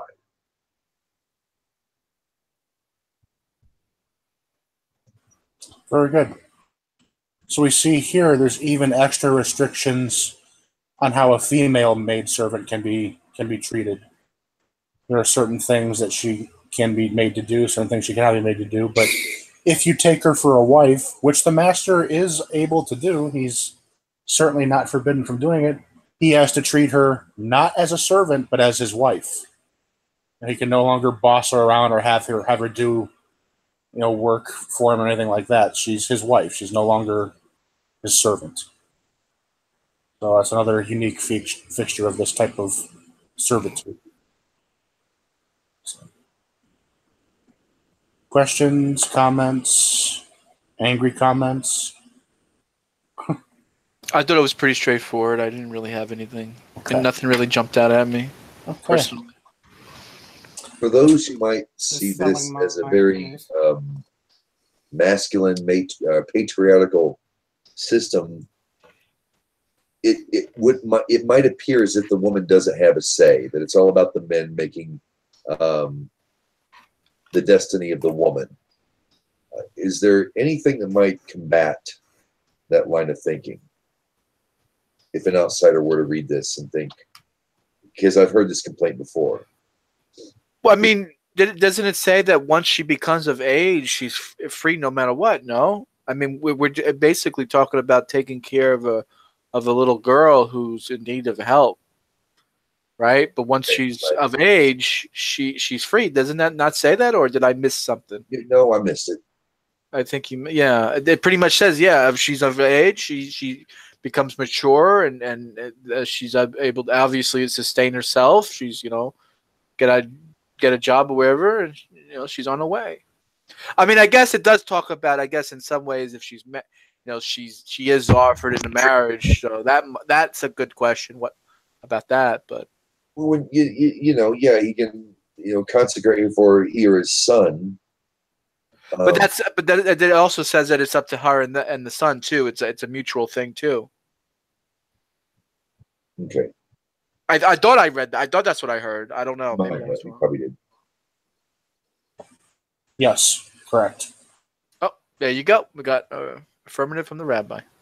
Excellent. Okay, now we're moving into territory that becomes a little bit more controversial because we're dealing now with a different type of servant. This could be more accurately called slavery. The Canaanite slave, which is not always necessarily a Canaanite. It's basically a fill-in for any non-Jewish slave or just slave from another nation other than Israel. One thing that's important to keep in mind in the discussion about Canaanite slaves or non-Jewish slaves is that these are kind of like POWs, prisoners of war. So in ancient times, these would have been people that would have been inherently hostile. People you're not going to be, you can't let them go. You kind of have to keep an eye on them. You have to kind of keep them under watch. So it's not a similar set of circumstances as, having your fellow Jew as a servant. So that's something important to keep in mind. A Canaanite slave is acquired through 5 means and acquires his freedom through 3. He may be acquired through the transfer of money, the transfer of a deed of purchase, the manifestation of one's ownership, a kinyan chalifin, or by drawing him after oneself. He acquires his freedom through the transfer of money, the transfer of a legal document, and because of the loss of the tips of his limbs or organs. This part is particularly harsh. A Canaanite slave who is a minor is like an animal and is acquired by drawing him after oneself as one draws an animal. We have already explained in the beginning of this book by all the means which a slave is required. So basically, you can basically, a minor non-Jew, you can basically just like, come with me, you're mine. Which is, by 21st century standards, not very nice. How can a Canaanite slave acquire himself through the transfer of money? When another person gave the slave's master money, telling him, "This is yours," with the intent that your slave be granted his freedom because of it, once the master receives the money or merchandise worth the money, the slave is granted his freedom. There is no need for the slave to know of this matter, for it is to his advantage to be released. And something that is to a person's advantage can be acquired on his behalf outside his presence. Similarly, the slave can be freed if a person gives the slave money, specifying that it is given to him with the intent that he use it to obtain his freedom. Should the master desire to accept the money, the slave has granted his freedom. If the master does not desire to accept the money, it is not acquired by the slave, because it was given to him only with the intent that he purchase his freedom with it. Both money or merchandise worth money are effective in acquiring the slave and his acquiring his freedom. How does a slave achieve his freedom? Through the transfer of a legal document. The master must write it to him on paper or on a shard. "Behold, you are a free man. Behold, you are your own property. I no longer have anything to do with you," or other statements that share this theme, for this is the primary content of a bill of release. Afterwards, he gives him the document in the presence of two witnesses. Similarly, if witnesses have signed on the bill of release and he gives the slave the bill of release in private, he attains his freedom. For the bill of release and his capacity to receive it come at the same time. Different rules apply if the master tells the slave, "Behold, you are a free man. Behold, you are your own property," but does not write it in a document. Even though witnesses testify in court that the master made such statements, and even if the master affirmed the statements with a kinyan, the slave has not been freed. For a slave is not granted freedom except through the transfer of money, the transfer of a legal document, or because of the loss of the tips of his limbs or organs. When a person writes in a legal document to his maidservant, "Behold, you are permitted to any man," his statement is of no consequence. How is a slave released because of the loss of the tips of his limbs or organs? A person intentionally struck his slave and and caused him to lose one of the 24 tips of his limbs or organs that will not regenerate. He is granted his freedom. A bill of release as required. If this applies to the 24 limbs, why does the Torah mention explicitly a tooth and an eye? To extrapolate from them. What characterizes the loss of an eye and a tooth, an eye or a tooth? They are obvious blemishes that will not be regenerated. So too, all obvious blemishes that will not be regenerated cause a slave to be granted his freedom. If, by contrast, a master castrates his slave or cuts out his tongue, the slave is not granted his freedom, for these are not revealed blemishes. Similarly, if a person knocks out one of the young slave's baby teeth, the slave is not released, for the tooth will grow back. The only slaves released because of this loss of the tips of their limbs or organs are slaves that have been circumcised and immersed in a mikvah, for they are obligated in the observance of some of the mitzvot. A slave who is an outright Gentile is not released because of the loss of the tips of his limbs or organs. These are the tips of the limbs and organs that will not regenerate: the 10 fingers and the 10 toes, the tips of the ears, the tip of the nose, the tip of the male organ, the nipples of a woman's breast. The eyes and teeth are not included in this reckoning because they are explicitly mentioned in the Torah. Should a slave possess an extra finger and the master cut it off, the slave is released because of its loss if the finger is counted on his hand together with his other fingers. If the slave's eye was blinded and the master cut it out, the slave is released because of its loss, for the master caused him the loss of an organ.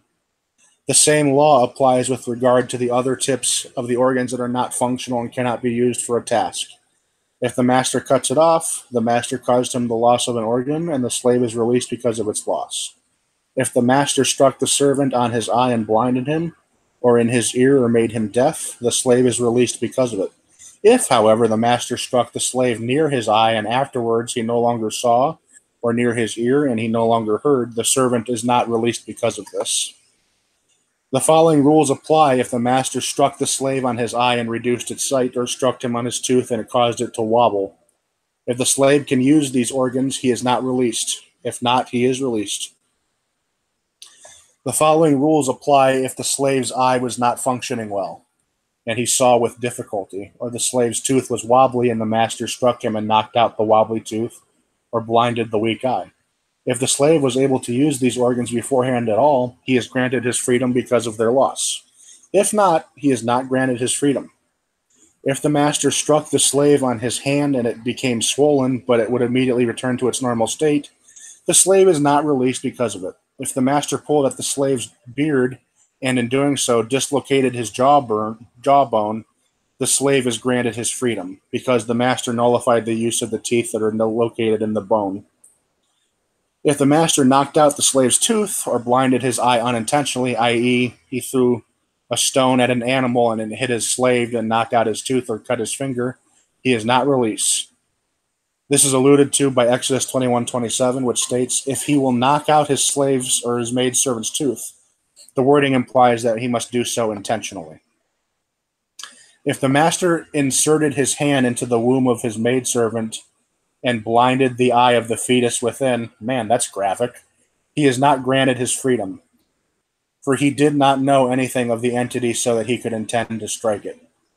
If the slave's master was a physician and the slave told him, treat my eye for me, and he blinded it, hollow out my tooth for me, and he knocked it out, the slave tricked the master and is granted his freedom. For although he did not have the intent of injuring the slave, he did intend to touch the slave's limbs and became endangered because of them. Needless to say, if the slave's eye was hurting and his master was a bloodletter and removed it for him, the slave is granted his freedom. When a person knocks out the tooth of a slave and then blinds his eye, he must grant the slave his freedom because of this tooth and pay him damages for the eye. The same principle applies in all analogous situations. When a person is half a slave and half a free man, or he is jointly owned by two masters, he does not receive his freedom because of the loss of the tips of his limbs or organs. The rationale is that he is not the sole property of the master who injured him. Slaves that belong to a wife are considered etzon barzel, are released because of the loss of the tips of their limbs or organs if the husband injures them but not the wife injures them. Slaves that belong to a wife and are considered a nixe mlog are not released because of the loss of the tips of their limbs or organs, neither if the husband injures them, for he owns merely the use of them, nor if the wife injures them, for they are not solely hers. The release of slaves because of the loss of tips of their limbs or organs is practiced in every place and in every time. This ruling may be delivered only by judges who possess semicha, for this is a fine, meaning judges that have proper Mosaic ordination. Basically, the Talmudic sages would be the last people that this would refer to. For this reason, if a servant told his master, you knocked out my tooth and blinded my eye, and the master admits doing this, the master is not liable. The rationale is that had he taken the initiative and admitted having caused this injury, he would not be liable to grant the slave his freedom unless witnesses testify. For a person who admits his guilt in a case requiring a fine is not liable. As Hilchot Geneva states, anyone who admits his guilt in a case requiring a fine is not liable. So here we already see that things are much harsher for the Canaanite or non-Jewish slave. Much harsher. And it's not nearly as tender and loving as the Hebrew servitude. And so, I mean, we see here, we'll start to get into this a little bit, but we'll get there. But anyway, comments, questions, concern, peanuts? Sure. It's the $1 million question. It's here too. It's the everyone's favorite topic. The goy that's in between. You got a goy that's circumcised in the mikveh, but he's not considered a yid. He's not. Yeah, right. What again? It's the lovely $1 million question. Sure. So, and we're going to get into this the further we go on here. And it makes a differentiation between a Canaanite slave who was circumcised and immersed in a mikveh and a slave that is just a straight up Gentile. That's because, and this is on the master, and we're going to get into this as we go a little bit further. When you acquire a non-Jewish slave, you are obligated to have them, if they're male, circumcised, and whether they're male or female, immersed in a mikveh. Right. Okay. And they become obligated in negative commandments. As you know, and as long as they're living under your roof, they cannot eat pork. They cannot do this so and so on Shabbos. They're not obligated in positive, like they're not obligated to lay tefillin, things like that. They're only obligated in negative commandments. You shall nots, basically. So in no way that this person is in any way considered a convert. In no way. Yes. Okay, there you go. Okay. He's not a full-fledged convert yet. He doesn't have. If he was a full-fledged convert, you couldn't keep him as a slave. Yeah, I hear you. But at the same time, by having this circumcision and immersion, he gains a few more rights than just a Gentile who has refused circumcision and immersion. So the question is then why are these the same thing? Because I mean, just on the onset, it's just so much confusing. I mean, if someone's coming to convert, circumcision, mikvah. So why are these the two things that are used then? I guess what's this? I don't know. So immersion in a mikvah and a circumcision for a non-Jewish slave is not their choice. That's something you impose upon them. That's something you as the master are obligated to impose upon them. They did not choose this. But this is just so. I mean, look, a Hebrew servant is obligated in everything that the master is. A Canaanite slave is not. You're forcing them basically into a position where living under the same roof will not be problematic. Okay. Because you don't have to worry about them, messing up your food or messing up, messing with muksa on Shabbos. Okay. Now you're explaining it. Okay, I get what you're saying. Right. Okay, it's like when Maimonides says, a Hebrew has like a non-Jewish woman as a maidservant that lives in the house with him, and that's a problem because a woman and a man shouldn't be alone. Not two different. Right. His answer is, why don't you just convert her and live in peace? So this is sort of the same premise. You're sort of doing the conversion, not so much of a conversion, just so that there's stability in the household. They're not putting milk in the chalent, the meat chalent. Isn't there something that says that if the servant slave doesn't get circumcised, you have to sell him back to the nations? We're gonna get there. Okay. Yeah, it seems to me that the Eved Kanani is more like a child who hasn't reached bar mitzvah yet. They can be. They can be taken as minors, or they can be taken as adults. It's not really age specific. The only area in which it's age specific is how you acquire them. You could go up to a non-Jewish child. You could go up to the Canaanite child and be like, "Hey, come with me. You're mine." And legally, you'd be allowed to do that. Now, I'm going to put out the disclaimer and caveat that none of this would be appropriate in the 21st century. You can't just go up to a child in the mall. "Oh, you don't look Jewish. Come with me. I have things for you to do." This would be like in Joshua. They crossed the Jordan. They're in the land. They see some stragglers running around. They could just swoop them up, bring them into the camp. Right. Yeah. Okay. All right. Fair enough. Okay. Sounds pretty harsh, but it is what it is. Yeah, oh, yeah. We're definitely talking about a different time and era. Oh, yeah, definitely. For the sake of brevity, I'm going to recommend that we actually kind of glance over and just skip chapter 6 because there's nothing really in it that adds to the philosophical underpinnings of what this class is meant to be about. It's just very, very extremely technical stuff about bills of divorce for a slave and that type of thing. So, sorry with you, I'm going to go ahead and skip right to 7. Just kind of... All right, fair enough. Get to the meat and potatoes. Lucky 7. Noah had 7, but Noah, yeah. Good old 7. Maybe Rosalie do 7. Good old 7. Give it to the Noahide in the room.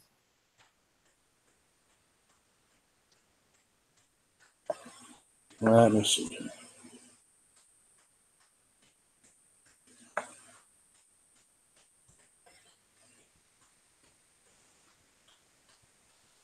Hello? Yeah. 10-4. We're here. Comment, rate, and subscribe. Great class so far. I'm really digging the class, by the way. Oh, I was curious, but yes, I will do it. That's not a problem. Excellent, excellent.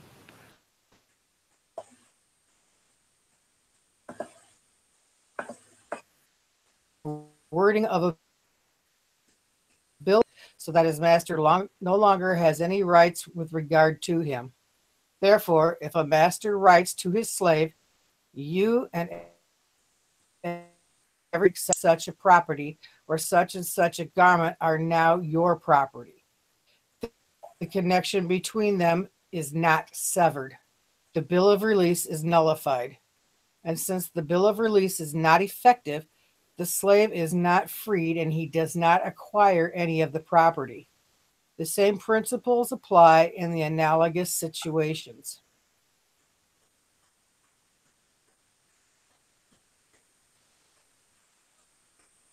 Oh, We lost you. When it per you, huh? We lost you for like 30 seconds. Oh, sorry. Where'd you lose me? You want me to? number 2. Number 2. Okay. 2. When a slave brings and my property are acquired by you, he acquires his own person and becomes a free man immediately. He does not, however, acquire the property until the authenticity of the signatures to the document are verified, as is the law with regard to the other legal documents. Similarly, if the document states, all my property is acquired by you, he acquires his own person, but does not, however, acquire the property until the authenticity of the signatures to the document is verified. We divide the content of the document and say, he acquires his own freedom, for we trust him when he brings his own bill of release, and he does not have to verify the authenticity of the document. With regard to property, a person does not acquire it unless he has clear proof of his ownership. There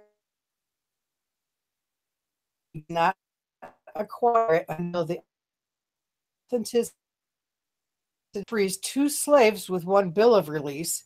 They do not acquire their freedom. Instead, one must write a bill of release for each slave individually. Therefore, if a person writes a document transferring all his properties to 2 slaves, hire even their own persons. If the master wrote 2 documents, one for each slave, they acquire their property and free each other. Above apply. When the master wrote in each legal document, all my property is given to so-and-so and so-and-so, my slaves. If, however, he writes, half my property is given to so-and-so, my slave, and the other half is given to so-and-so, my slave, even if the owner wrote 2 documents, the slaves do not acquire anything.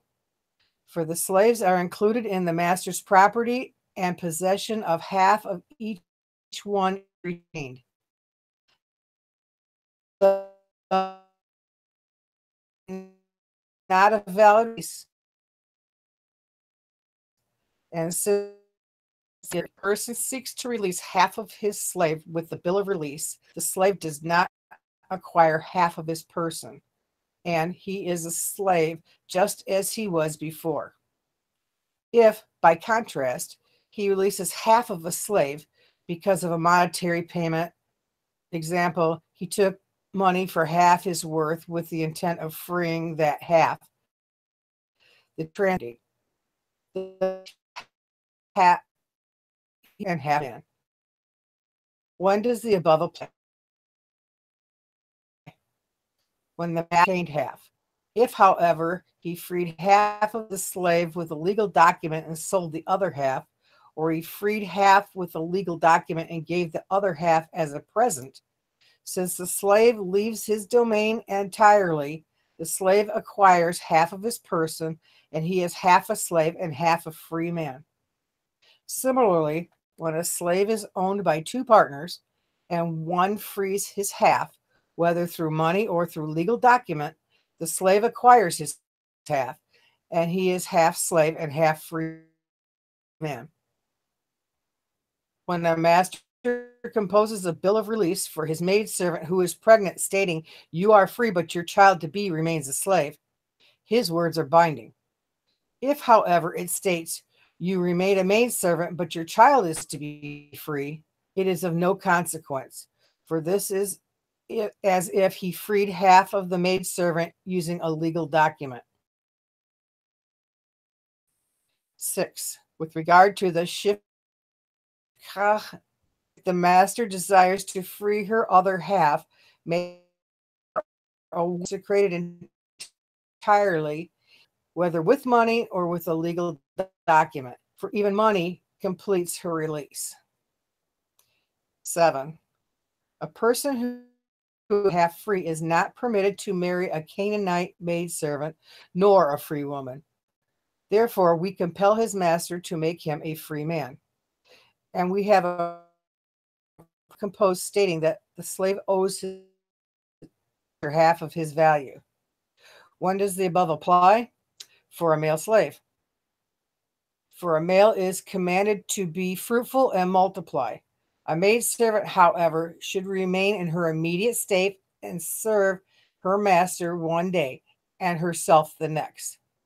If sinners treat her loosely, we compel her master to free her. And we have a promissory note composed stating that she owes the master half of her value. 8. When a person is half slave and half free, his master transferred the half he owns to his son who is below majority, so that the court would not be able to compel him to release him. The court appoints a guardian for the minor, and the guardian writes a bill of release. And we have a promissory note composed stating that the slave owes the master half his value.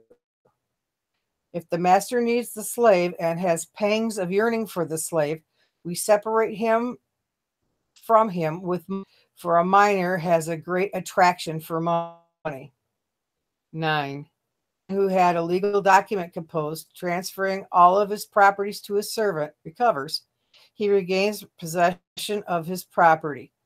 He does not, however, regain possession of the servant, for he has already acquired the reputation of being a free man. And that ends that one.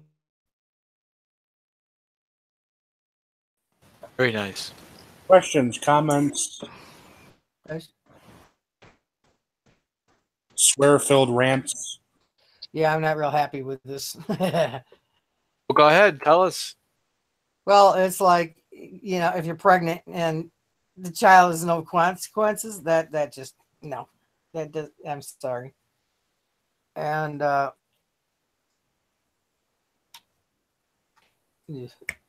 Well, you can have technically, right? You have an abortion up until the day you give birth. Technically. No. Oh, okay. No. This is one of the reasons why I don't like the minor children marriage stuff, because to me that's just pedophilia, and that's just, it's irritating to me. It's definitely for a different time. I mean, like the last chapter we read, it's a bit. I'm sorry. How many Muslims do you know nowadays that are practicing this? Yeah. No, it's for today's time as well. It's just not slaves.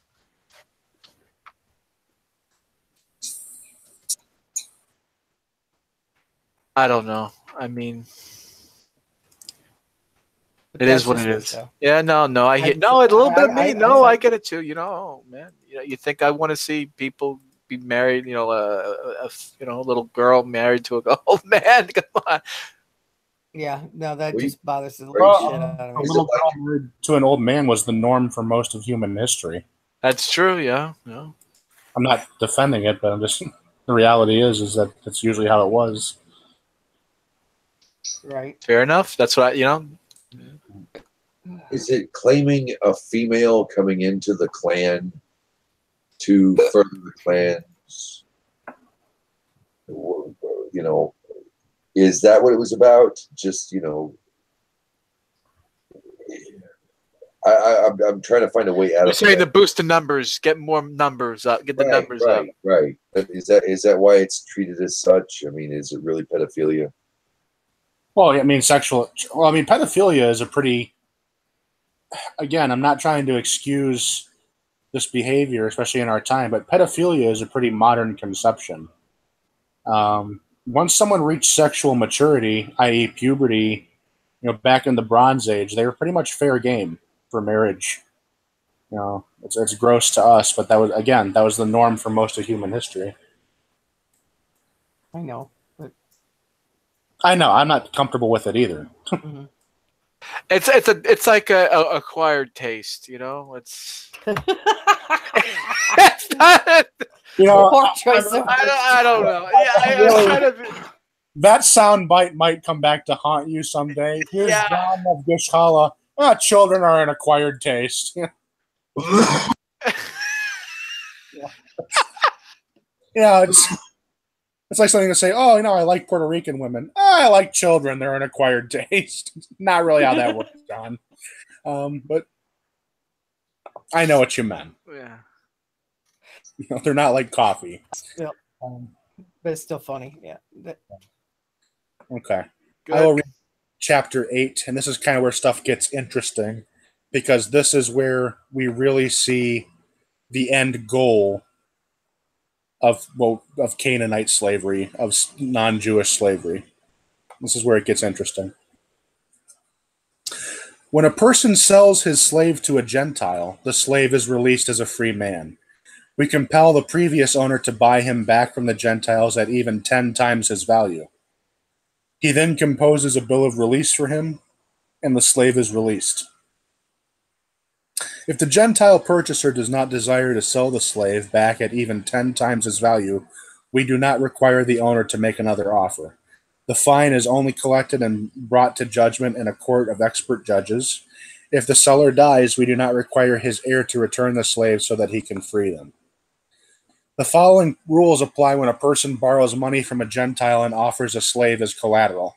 If the borrower fixed a time and told the Gentile, if this and this date arrives and I have not paid you, you acquire the body of this slave. The slave must be released immediately. If he told him, acquire the proceeds of his work, the slave is not released. If the Gentile expropriated the slave as payment for the debt, or attackers came upon the master and sought to kill him, and he redeemed himself from them by giving them his slave, the slave is not freed, for he was taken from his master against his will. If a person sells his slave to one of the servants of a king or his officers, despite the fact that the seller fears them, the slave receives his freedom, for he could have appeased them with other money. In the following instances, a person sold his slave to a Gentile for 30 days, sold him except for his work, sold him except for the mitzvot, and sold him except for the Sabbaths and festivals. There is an unresolved question whether the slave is free or not. Therefore, if the slave seizes property belonging to his former master that equals his worth, so that he can purchase his freedom from the Gentile, it is not expropriated from him. Whether a Jew sells his slave to a Gentile who serves idols, a ger toshav, or even a kuti, the slave is granted his freedom. If he sells his slave to an apostate Jew, there is an unresolved question regarding the matter. Therefore, if the slave seizes property belonging to his former master that equals his worth so that he can purchase his freedom from the apostate, it is not expropriated from him. So basically, if a slave is sold to a Jew that's become, let's say, Catholic or whatever, the slave steals property from him, he doesn't have to repay it. I'm sorry. Can you say that one more time? I didn't quite get what So happened. So if a slave is sold to an apostate Jew, a Jew that's converted to Okay, a okay. religion, and then he's not required to be expropriated of any worth that he stole from that owner. Oh, okay. From the Catholic Jew, Yes, the cashew. Okay, good. Okay, the cash Jew. Nice, okay. I get you. I get you. I get you. nice. That didn't make sense at first. Right. And a kuti, by the way, is a Samaritan, which is, I mean, Uh, we're going to talk about the likelihood of this happening. There's like 500 of those left in the world. There's not very many. When a person living in Eretz Yisrael sells his slave to a master from the diaspora, the slave is granted his freedom. So someone living in Yerushalayim sells his Gentile slave to a Jew to a Hasid living in Brooklyn. You have to give him his freedom. There are so many loopholes in this chapter that allow the non-Jewish slave his freedom. Why did our sages penalize the purchaser alone in this instance? Because if he had not purchased the slave, this slave would not have left Eretz Yisrael for the diaspora. Selling a slave to Syria or Acre is considered as selling him to the diaspora. There is an unresolved question when an inhabitant of Babylonia marries a woman in Eretz Yisrael with the intent of returning to Babylonia, as the woman brings slaves and maidservants to his household.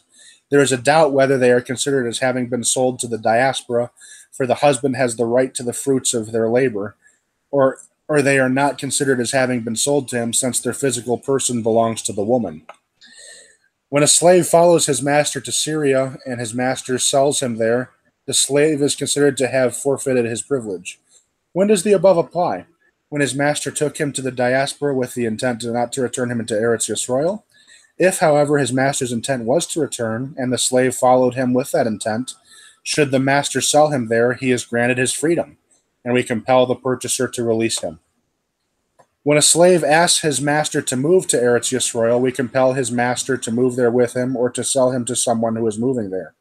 When a master living in Eretz Yisrael desires to move to the diaspora, he cannot compel the slave to move with him against his will. This law applies in all times, even in the present era when the land is ruled by Gentiles. So a non-Jewish slave who is the slave of a Jew living in, say, Babylonia can be like, Master, can we please move to Eretz Yisrael? And your master says no.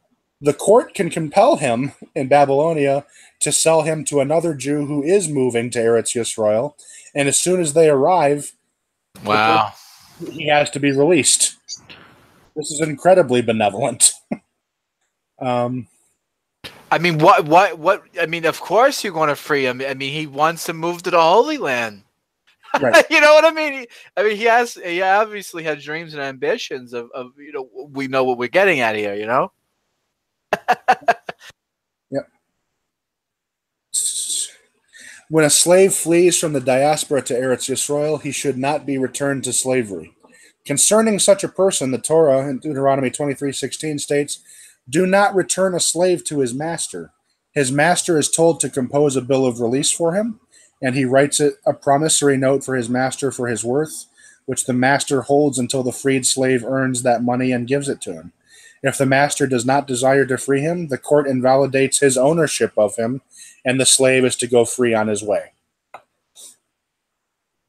This slave who fled to Eretz Yisrael is a righteous Gentile. Scripture adds a specific warning for anyone who would desire to deride him, for he is even more humble-spirited than a convert. Therefore, Scripture in Deuteronomy 23:17 issues a command with regard to him. He shall dwell with you in your midst in one of your cities that he desires. You shall not abuse him.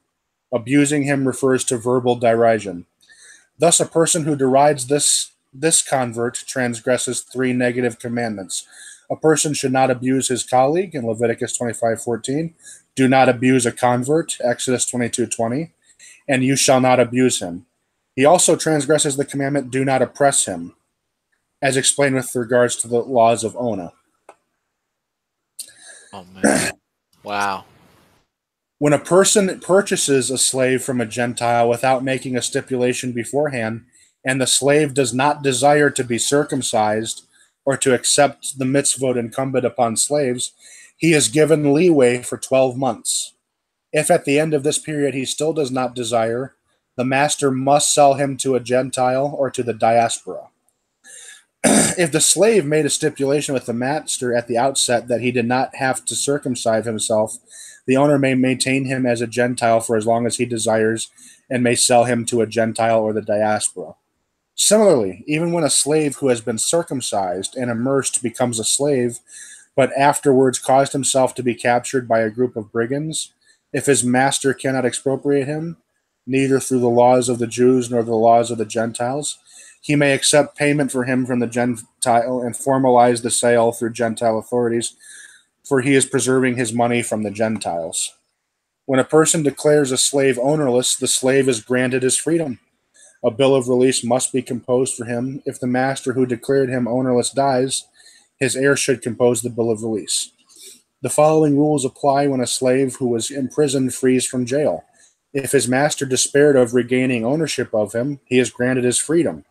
His master is compelled to compose a bill of release. So if your slave gets taken to jail and he escapes and the police bring him back to you and you're like, I don't really want him anymore, he's kind of a pain in the ass, you have to free him. The following rules apply when a slave is taken captive by Gentiles. If his first master despaired of regaining ownership of him, anyone who redeems him with the intent that he remain a slave may subjugate him, and he becomes his property. If he redeemed him with the intent that he becomes free, he is granted his freedom. If the slave's first owner did not despair of regaining ownership, a person who redeems the slave with the intent that he remain a slave should take back the money he spent to redeem him from his owner, and the slave is returned to his original owner. If he redeemed him with the intent of freeing him, he is returned to his original owner without any payment. If a master makes a slave an apotiki for his creditor and then frees the slave is freed. We also compel the creditor to free him as well. By the way, that collateral, basically human collateral, is what that means. This is a measure enacted for the correction of society, lest the creditor encounter the slave at a later time and say, "You are my slave." Now this gets intense here. When a master marries his slave to a free woman, places tefillin on his head, or tells him to read 3 verses from the Torah scroll in public, or the like, i.e. matters in which only a free person is obligated, he is considered to be free. We compel his master to compose a bill of release for him. Similar rules apply when the slave took a vow that we compel slaves to fulfill, as we have stated with regard to vows, and instead of compelling him, his master said, the vow is annulled. Since he did not compel him in a situation in which he could have compelled him, he indicated that he was concluding his subjugation of him. From this, I conclude that if a person frees a slave while speaking in any language and utters statements that indicate his intent is that he does not retain any authority over him at all, and he has resolved to accept this step, he cannot retract. We compel him to write a bill of release, even though he was not written one already. If, however, a person borrows money from his slave, makes him a guardian, the slave puts on tefillin in his master's presence, or reads 3 verses in the synagogue in his master's presence, and his master does not rebuke him, he does not obtain his freedom. It is forbidden for a person to teach his slave Torah. If he teaches him Torah, he is not granted his freedom. If a person purchases a slave from Gentiles, and the slave takes the initiative and immerses himself with intent of becoming free in the presence of his master, he attains his freedom. If he does this outside his master's presence, he must explicitly state his intent. Accordingly, the slave's master must push him in the water. So if you buy a slave and he wants to convert, you're obligated to help him and you're obligated to free him. If a Jew seizes possession of a Gentile who was a minor, or finds a Gentile child and has him immersed with the intent that he become a convert, he becomes a convert. If his intent was that the Gentile become a slave, he becomes a slave. If his intent was that he become a free man, he becomes a free man. So the master, upon finding a Gentile child, can decide whether that child becomes a Jew, becomes a slave, or becomes a free person. Is just raised free. When the slaves and maidservants of a convert take the initiative and immerse themselves in this presence, they attain their freedom. And with that, I hear my son crying again. I'm going to go check on that. You guys discuss, and I'll be back in a minute. I love it. I love the chapter 8. And I think, James, you're going to love this, what I'm about to say, James. This is destroying the whole systematic business of slavery. There's no business of slavery in there's no get a bunch of people, make a business out of it. Yeah. There's no rounding them up, this is solely you're making people better. Yep. You're taking a person that's in a low place, you're getting them to Judaism. You're elevating them. That makes sense. That's so crazy. There's no profit in slave trade. There's no profit in owning slaves. Right. Set in the law where there can't be. Really, the master's going to be out a lot. I'm interested in 18. 18. It is forbidden for a person to teach his slave Torah. If he teaches him, he is not granted his freedom. Is this because the slave would feel compelled and not take on Torah willingly? But then again, how is the slave supposed to know what immersing is? That's actually a good question. Oh. Well, and you could probably also infer with that in order for him to be obligated in any of the mitzvahs, whether it's, like a child or a woman or how many ever he is obligated, and he would obviously have to learn those. Yep. Right. Wouldn't you need to know, if you're going to acquire a slave, you're going to need to know, you would have to be a real Talmud Chacham, right? Yourself.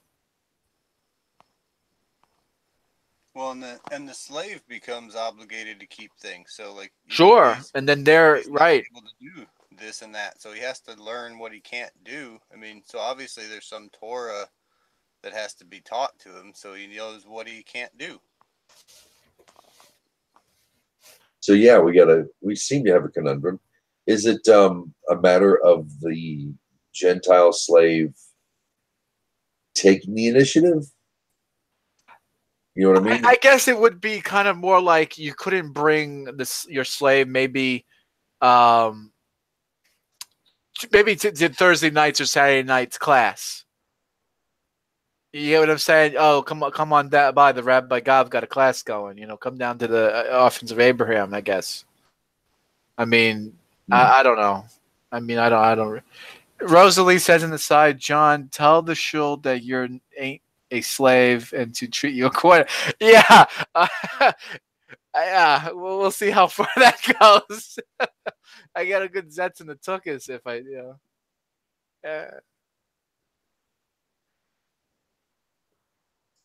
I'm a free Tell him you're Dobby. I'm a free man. Yeah. Show him your sock. Right. Right.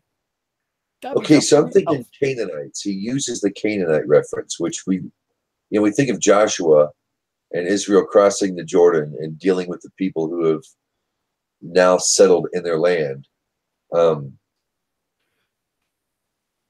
Right. This chapter really gives a plus when that person becomes Jewish. And I really like when he says righteous Gentile when he returns to the... it's almost like they're settling... Not only are they settling the land, not only are Joshua with the Israelites settling the land, they're crossing the Jordan, but it's almost like they sort of retroactively make the people there Jewish as well. The chapter... Does that make sense? No, not chapter, but in 11, get this. The slave who fled to Eretz Yisrael is a righteous Gentile. That's what it says, but right. But what it says in Hebrew over here is Ger Tzadik. Ger Tzadik. Oh, yeah. Fled to Eretz Yisrael is a Ger Tzadik. Or Ger Tzadik. Use my French. I do it all the time. Pardon me. Ger Tzadik. Evid something Shavo La Aretz. I can't really read Hebrew out of vowels, but then it says he who is a ger, yeah, ger zedek, who, yeah. Who's a ger? It does say that. It translates it. Well, you know what? To be fair, people should know this. We are reading from Chabad.org, and they're gonna push a certain agenda. Well, I mean, it's honest. I mean, it's just nice to a slaver. I mean, is a righteous Gentile, and it's still. I mean, the law treats him. You know. Yeah. Like one. Yeah, that makes so much sense. I mean, this slave is saying, "Look, I want to go to Israel." I mean, you have to free him. I mean, what would be the other? What would be? There would be no other reason for that slave to want to go to Israel other than to be a ger tzedek, to be a righteous Gentile, to be a convert, to be a Jew, whatever you want to whatever label you want to give it. The $1 million question. I mean, that makes so much sense. Yeah, and it's like a slave who fled there. That is like you grant him his freedom, by golly, you know. It's almost like how God freed us from Egypt. You know, it's now you got to do the same thing. They're fleeing to go to Israel. Now you got to do the same. They're fleeing. You want to say something, Matthew? I see. I hear you a little bit back there. Well, go ahead. Well, I was thinking about that conundrum with you cannot force a slave to study Torah. Torah, but if a slave chooses to study Torah, you cannot stop them from doing that, right? Right. Okay. You can't stop him anything he wants to do. He wants to move to Israel. He wants to convert. He wants to do whatever. Do mitzvot. You can't do anything about it. You can't stop him. Right. You can't stop him. Okay.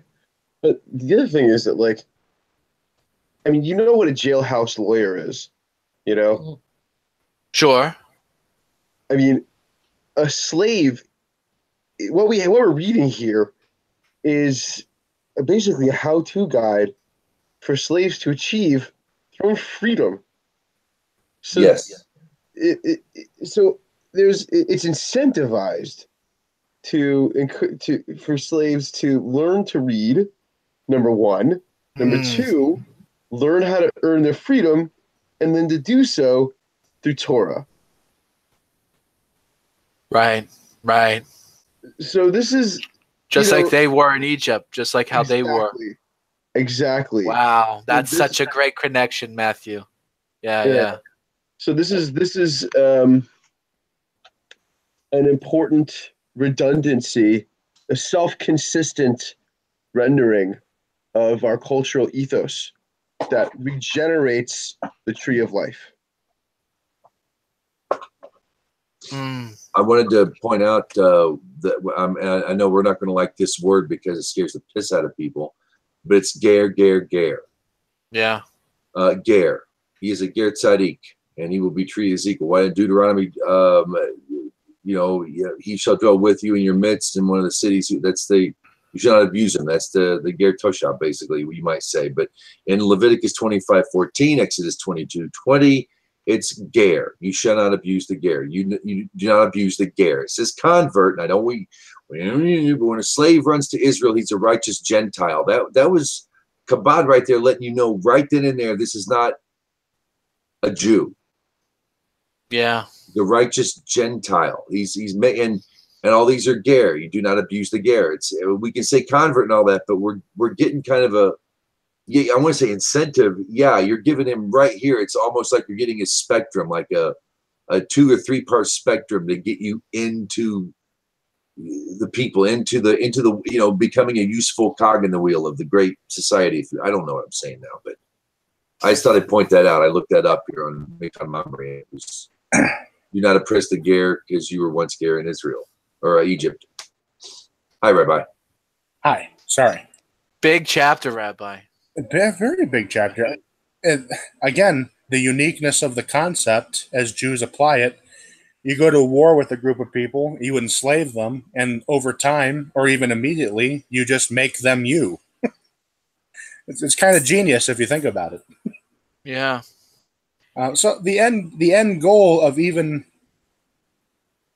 Canaanite slavery or non-Jewish slavery in Torah is to make those non-Jews you enslave better, is to make them converts, is to welcome them into the people. Eventually, it's to assimilate them into Israel. That's the end goal. That's unique. I mean, the goal of Roman slavery was not to make slaves Romans. I can tell you that. Sure. There was no humanity in it. Yeah. You weren't people. You weren't a person. Right. And Greek slaves, even worse. When a master marries his slave to a free woman, or if a master places tefillin on your head, when your master basically compels you to fulfill mitzvot that you are only a free person is obligated in, you're now free. Wow. It's interesting to imagine history as a counterfactual. If some Bible thumpers had come into the South and in an effort towards incrementalism had said, you're not doing this right, instead of maybe before the whole country went to war, a bunch of northern preachers could have insisted that the biblical standard of slavery be more closely attended to in our country. And that would be something maybe the North could have gotten behind as a way to just de-escalate the situation. Because what could they do? It's a perfect thing to do, to a bunch of Bible thumping Southerners. Just take the Bible and thump them over the head with it for slavery.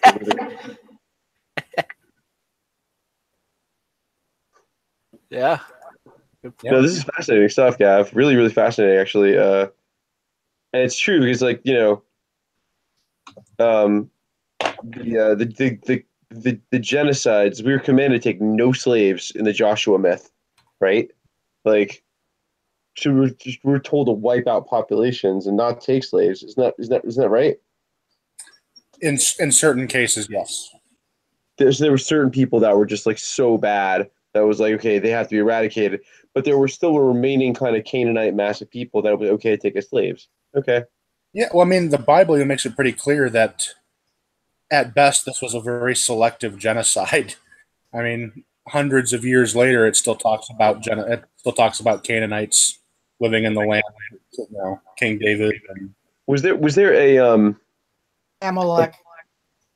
Oh yeah, of course, Amalek, right? But was there a prohibition against taking Canaanite slaves for the first 100 years or something?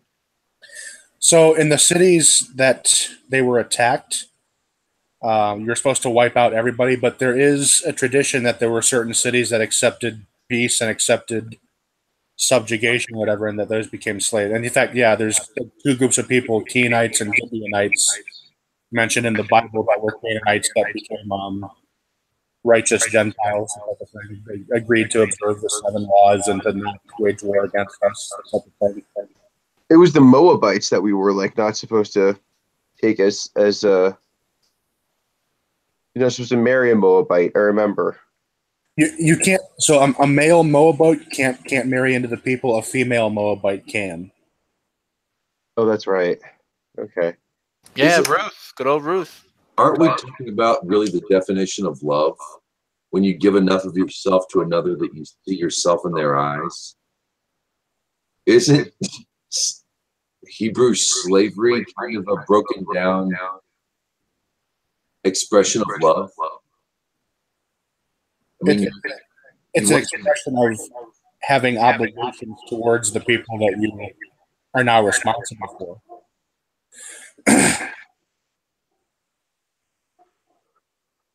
But to want to convert them, the end game, the goal,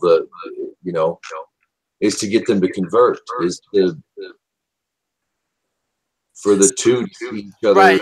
Basically, what you're saying, James, you don't see them as unredeemable clipper. You actually see them as something that is worth keeping. Right. Worth, the opposite of, czar. You know what I'm saying? Whatever. Yeah. The echo was pretty bad. You got a little bit of an echo there, Matthew. Maybe headphones. But I love it. Yeah, I love this chapter. Was great. Yeah. Were there any questions, comments, concerns, conundrums, confusions? James did have a question about a conundrum, didn't you? You said that the way the terms are. We were looking at 18, was it? Yeah. Oh, yeah. 18, it's forbidden for a person to teach his slave Torah. If he teaches him, he is not granted his freedom. Is this because the person doesn't willingly want to accept mitzvot or an elevation? Rather, Yeah. feel it's obligated to him, so we can't verify that he's genuinely. Right. So this would be the slave that remains a complete Gentile. This would be a slave that refuses circumcision and immersion, that we're not allowed to teach Torah to. Obviously, if we accept that a slave should be immersed and circumcised so that he can observe negative commandments while living under my roof, obviously I'm going to have to teach him some Torah. Right. I was wondering. Yeah. No Okay. way Yeah, around we that. were talking about that. Yeah. So yeah, you're absolutely correct. Yeah, no Shabbos goys. Right, no. No. Is there anything else? Before I move on to the last one here? I'm gonna have to bid you adieu for the evening, ladies and gents. I gotta go. I got a thing.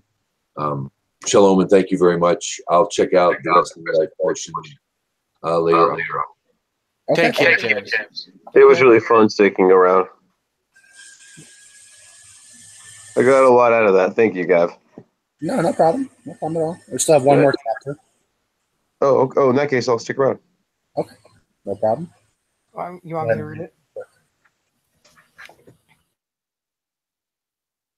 Who's got 9? Rabbi? I got it. Okay. Oh, or Rosalie, if she wants it.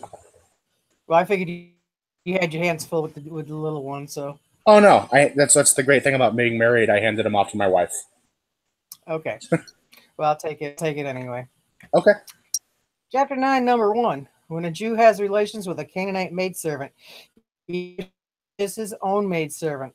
The offspring is considered a Canaanite slave with regard to all matters, and one may use him for service forever as any other slave. 2. The laws applying to a Canaanite slave apply whether the master purchased a Canaanite slave from a fellow Jew, a resident alien, a Gentile living under our jurisdictions, or a person from another nation. Similarly, a resident alien, a Gentile living under our jurisdiction, or a person from another nation has the prerogative of selling himself to a Jew as a slave, and then he is a slave with regard to all matters. Similarly, when a Gentile sells his sons and daughters, they become Canaanite slaves. This is reflected by Leviticus 25:45. From the children of the residents from them and from their families who are with you, who give birth in your land, you may purchase. All of these are Canaanite slaves. Person from another nationality engages in relations with one of our Canaanite maidservants, a son who is conceived is a Canaanite slave, as implied by the phrase "ibid," who give birth in your land. However, our slave, the Gentile slave, as implied by the phrase, for a slave is not considered to have a logical connection to his offspring. 4. When a king wages war, he's captives and purchased in this manner is considered a Canaanite slave with the same law applies if such king grants permission for anyone who desires to go and kidnap people from the nation with whom he is waging war and sell them as slaves, or if his law states that whoever does not pay his taxes or does such and such or fails to do such and such may be sold as a slave. The law he ordains are binding, and these individuals are considered Canaanite slaves. When a Gentile purchases another Gentile as a slave, he does not purchase his physical person, but only the fruits of his labor. Nevertheless, if the Gentile sells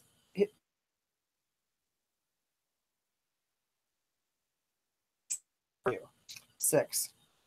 A woman may purchase maidservants, but she should not purchase slaves, even those below the age of majority, lest suspicion of her modesty arise.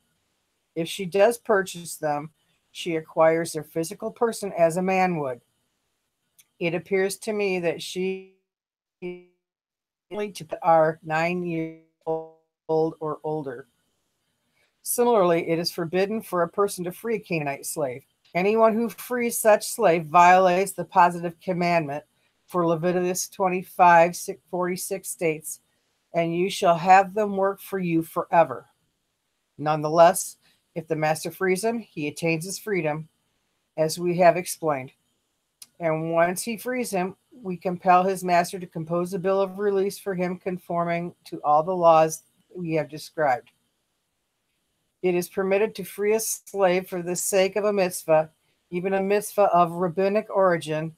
Example, if 10 men were not in the synagogue, a person free his slave to complete the quorum. Similar laws apply to all nations. Similarly, if people are treating a person's maidservant in a licentious matter, she presents a stumbling block to sinful people. We compel her master to free her so that she will marry and thus remove the stumbling block. The same principles apply in all analogous situations. 7. A master may tell his Canaanite slave, work for me, but I will not provide you with sustenance. And the slave must instead go and beg from door to door and derive his sustenance from charity to support slaves that live among. When does this above apply? A man's own slaves. For the court does not take any steps to protect the property of adults. If a person does not provide food and drink for his slaves in a fear, they will flee or die. And a person has a greater concern for his own money than anyone else. Different rules apply, however, to slaves as nichshei. He is obligated to provide for their sustenance. For this is one of the conditions of bringing them into his household.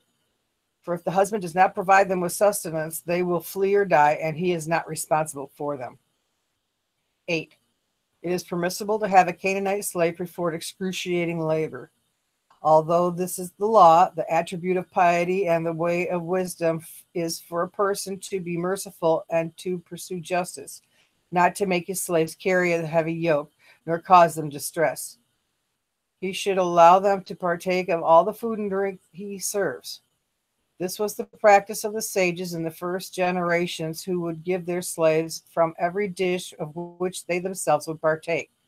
And they would provide food for their animals and the slaves before partaking of their own meals. And so it is written, Psalms 123:2, as the eyes of the slaves to their master's hand, and like the eyes of a maidservant to her mistress' hands, so are our eyes to God. Similarly, we should not embarrass a slave by our deeds or with words, for the Torah prescribed that they perform service, not that they should be humiliated. Nor should anyone shout or vent anger upon them extensively. Instead, one should speak to them gently and listen to their claims. This is explicitly stated with regard to the positive paths of Job, for which he was praised. Job 31:13-15.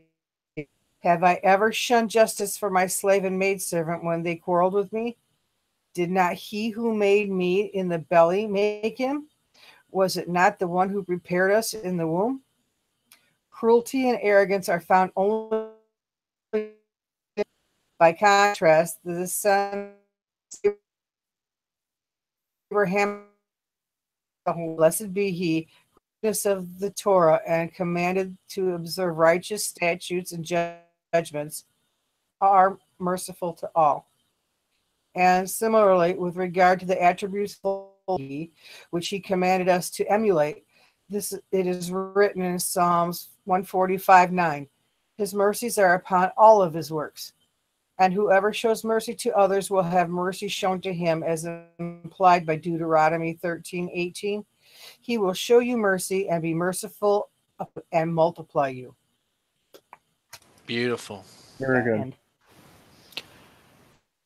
I mean, the second to last paragraph beautifully sums up everything that we've been reading. Cruelty and ignorance is found among idol-worshipping Gentiles. By contrast, the descendants of Abraham, our patriarch, i.e., as in Jews, whom Holy One, blessed be He, has granted the goodness of Torah, commanded us to observe righteous statutes and judgments, are merciful to all. That's it right there. There's the cherry on top. So technically, according to the letter of the law, you're allowed to force your slaves into very hard labor, but you shouldn't. But Rambam is saying here is that a decent and properly pious person should never do that. So that kind of covers the laws regarding slavery. And this is kind of where I'm going to go into the very, very brief part 2 of this class.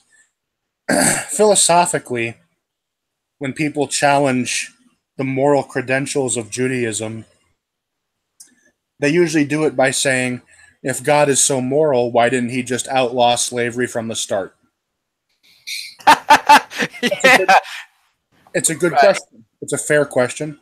I think it's a bit misguided. But the pyramids ain't gonna build themselves. I'm kidding. What they'll say is, why isn't it one of the 10 commandments or something? They'll say, out of all the 10 commandments, why is it adultery and not rape? And of course, rape is adultery. What are you talking about? It's like they don't even know what they're talking about. Well, I mean, moving on. Right. It's on a philosophical level, the question makes sense. However, that can be applied to all things. Babies are wonderful. Why have a woman go through the excruciating experience of childbirth to have a baby?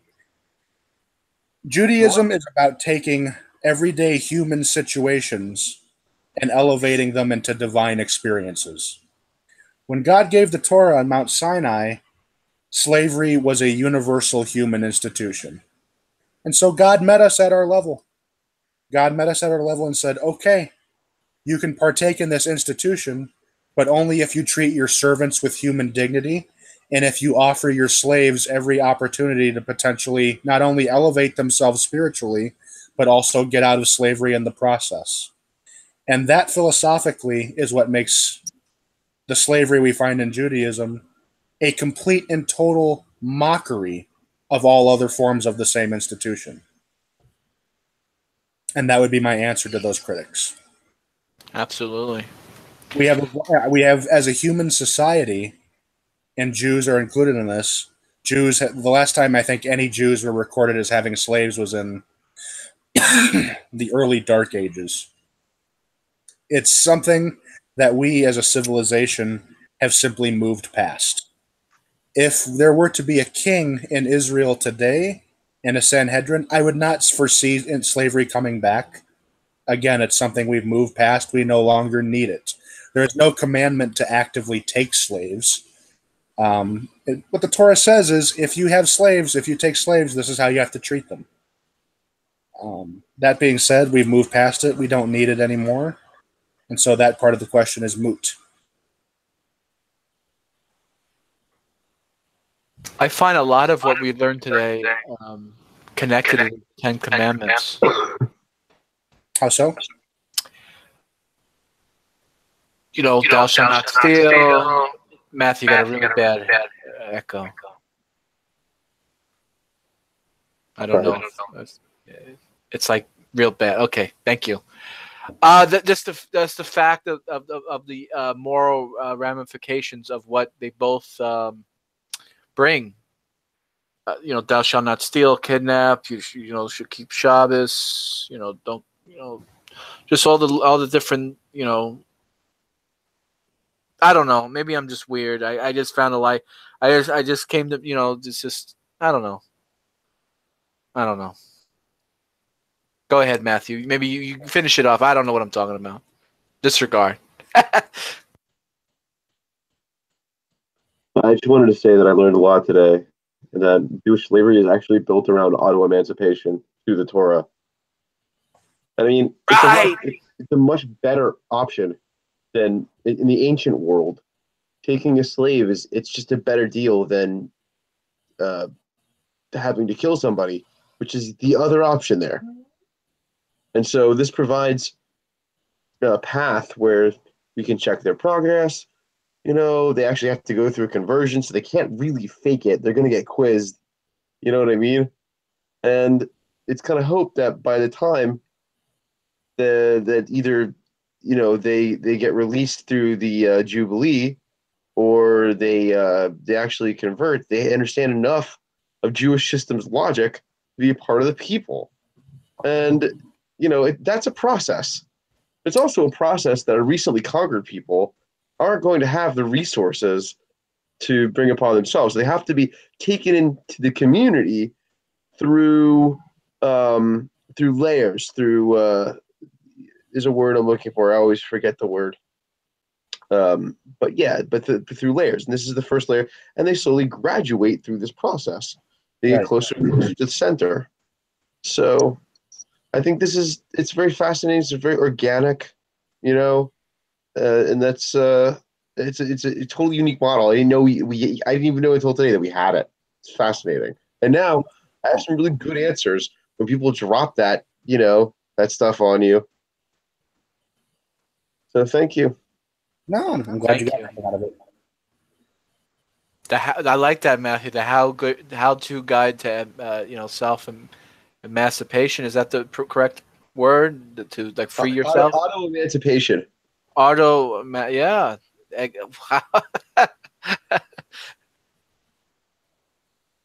Yeah, absolutely. Absolutely. And people, especially in a modern context, when they hear the term slavery, the automatic image that pops into their mind, and there are perfectly valid reasons for this, is a southern plantation owner whipping someone to death. You know, the image they have in their mind is much more brutal than what we discussed today. And that's because, you know, as Matthew pointed out, in spite of being Bible thumpers, they didn't really follow their Bibles in accordance to how they should treat slaves, did they? Mm. Yeah, I've been thinking. Chattel. Go ahead, man. Oh, I was just gonna say I've been thinking through this whole time reading through this stuff. I wasn't aware that the slave could be anybody other than a Canaanite. I always thought it had to be that, but being that it could be anybody from any other nation, I'm just trying to figure out how I can become a slave so that I can get a bride to Israel. And well, unfortunately, in our time, you can't. Fortunately or unfortunately, depending on how you look at it, I would not. You know, even if the option was available to me, I would not own slaves. It's something that doesn't sit well with me. You know, if I lived, 2,800 years ago, I might have a different opinion. I don't know. If I could, I would. I mean, it seems like a little.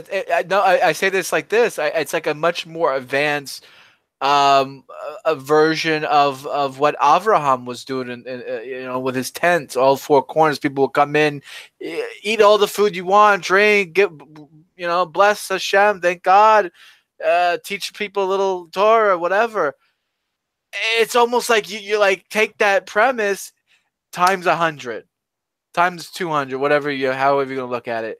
Like, man, you're like adopting them, right? You're not like owning them; you're adopting them. They become, I don't know. That's something I don't know. Maybe I'm just weird, but that's how I'm seeing it. That's what I'm getting at it from this night. Yeah, that's what I was getting the same thing, John. All right. Then I'm not okay. I'm not the only one that's weird. Then okay, yeah. I'm getting Abraham. I'm getting, shoot. Well, it's very similar in certain contexts to First Nations or Native American tribal assimilation, with the main difference that, if a bunch of Comanches took white captives, some were going to get assimilated into the tribe eventually, and the rest were going to be tortured to death. Yeah, right. That's one big difference. The Iroquois, especially the Mohawks, they even ate captives. So it's some captives. So it's not a direct parallel, but it's a way of, okay, we're going to make you work for us for free for a while, and that way it is definitely slavery. but we're also going to get you acclimated to our ways, to our beliefs, to our culture, to how we do things. And eventually, if things go well, we're going to make you one of us. In that case, you'll be free. It's sort of a little bit of an initiation process. Right. Membrane. Membrane. That was the word I was looking for. Membranes. Membrane. Perfect. Yeah. Perfect. Yeah, they have to graduate through the various membranes of Jewish culture.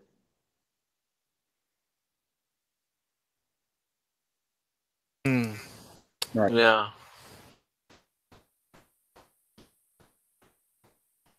And they got to kind of feel it out for a while. They have to see what family life is like.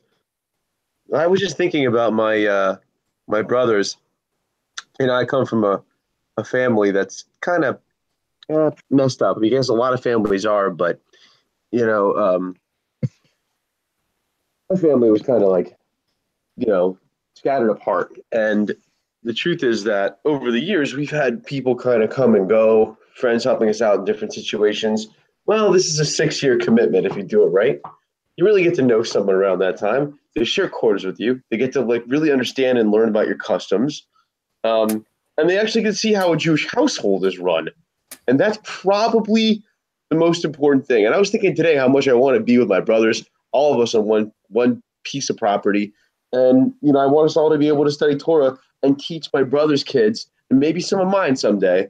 Like, you know, Yeah. And arm them, equip them with a mode of thinking and survival in this world that carries on a legacy. Because otherwise, you know, what do you really have to attach yourself to? And how much more is that true for someone who just lost their whole world to this, like, to a bunch of Jews who just walked into their land, you know what I'm saying? Like, and destroyed all their idols, for that matter, right? You know, you got a long way to go, sister. So, well, yeah, I mean, that holds true with. I could probably do a whole other class on this. The Yafet Torah, the captive woman taken in wartime. There are a lot of restrictions on that too. A Jewish soldier can sleep with this woman, but he's then obligated to marry her, and he can never divorce her. And and he has to allow her to mourn, because you have to understand a lot of this context of slaves and captives is geared around wartime. The people that survived this and that you took captive have been through an unbelievable trauma, and you kind of have to prepare them for a new life now because they have nowhere to go. They have absolutely nowhere to go. You destroyed their city. If they're minors, you likely killed their parents. Right. Here for the orphan and the widow. I wanted to actually ask a question about the salacious Canaanite. Okay. You're telling me if she's that much of a whore, you got to let her go. Like, if she's salacious, she's a stumbling block. It's like, okay, she's just sleeping around. She's going to cause you a terrible problem because she's going to have a baby out of wedlock, right? And then you don't actually have to feed the baby, right? Because that's not a baby you're responsible for. But someone's going to need to feed the baby. And you can't just kill the baby. Right. That's out. So, you're stuck with a terrible moral dilemma.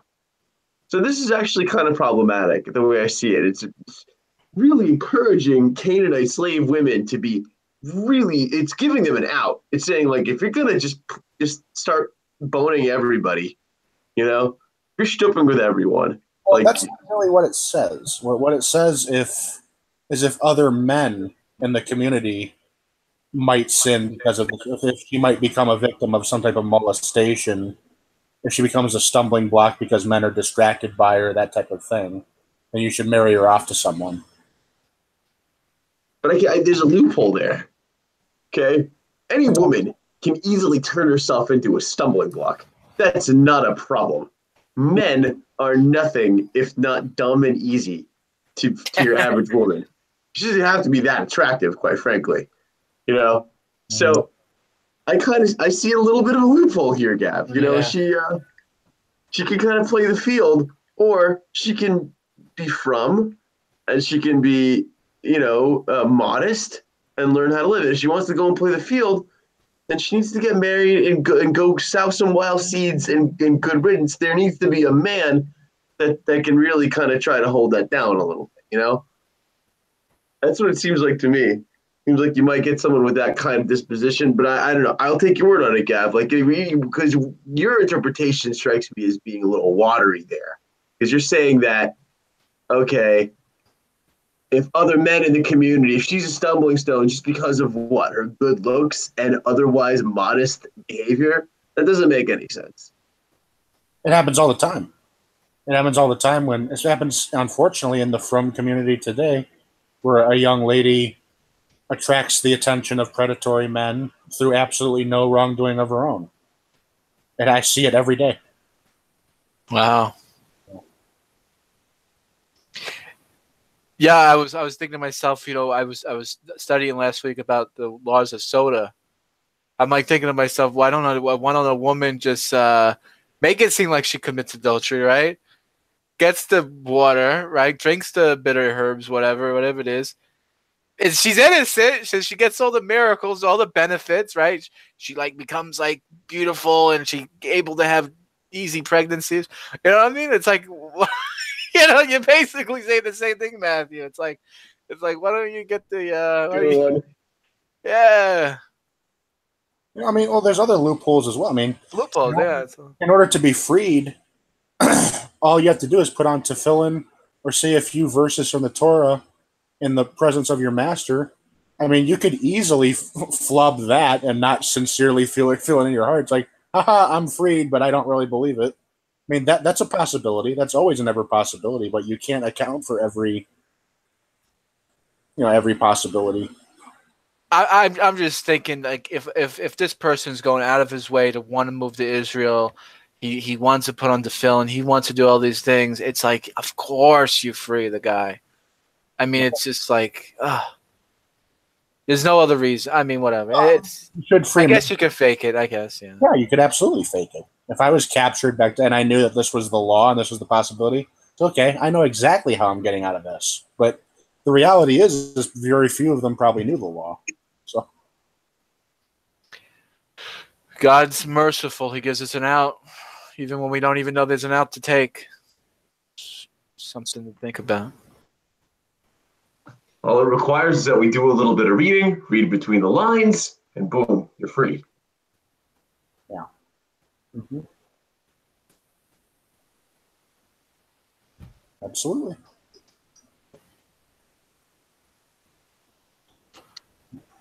So what? Go ahead. I was going to ask you. So next week we're going to do part two on this, and we're going to talk about the more deep philosophical aspect of it. Was that what you said? I already did that. I did that very briefly with the answering critics. Oh. So what we have in store for next week? I haven't decided yet. Oh, okay. Sorry, No. I misunderstood. No, so I think once a month I'm going to make one of these classes a covenant and controversy class where I discuss something controversial within Judaism. Tackle it a little bit. I mean, slavery is always controversial, and the idiots love to harp on it. And you can tell within about 30 seconds how much they've studied it, which is usually not at all. Doesn't even seem like slavery to me at this point. Yeah, I mean, but the idea behind Jewish slavery is that you never have complete ownership over someone. Right. Okay. They still retain much of their own agency, morally, practically, whatever, and they retain some level of dignity. Right. It's sort of like having children. You don't own your children. You have parental guardianship over them.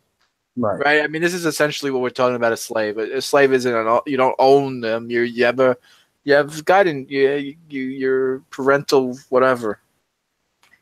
Absolutely. Yeah.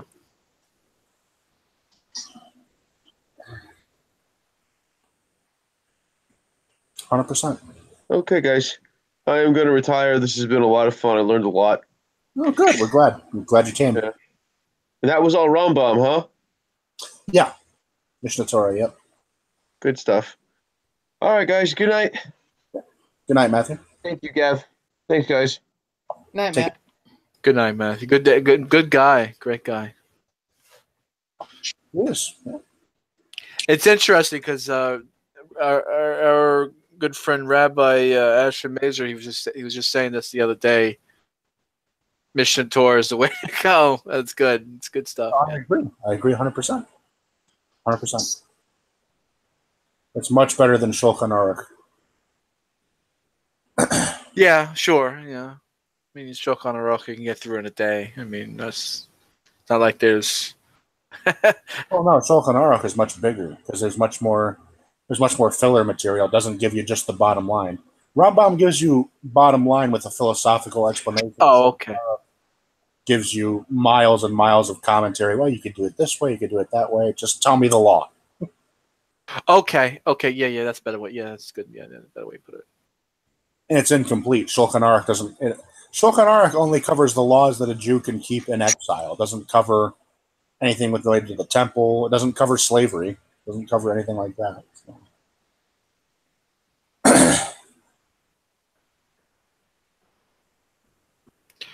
So what's going on? How we're gonna end this big time show? I mean, this was an excellent hangout. This was an excellent study. I'll go ahead and do that right now. Oh, okay. No big. Okay. Thank you for tuning in, everybody. Take care.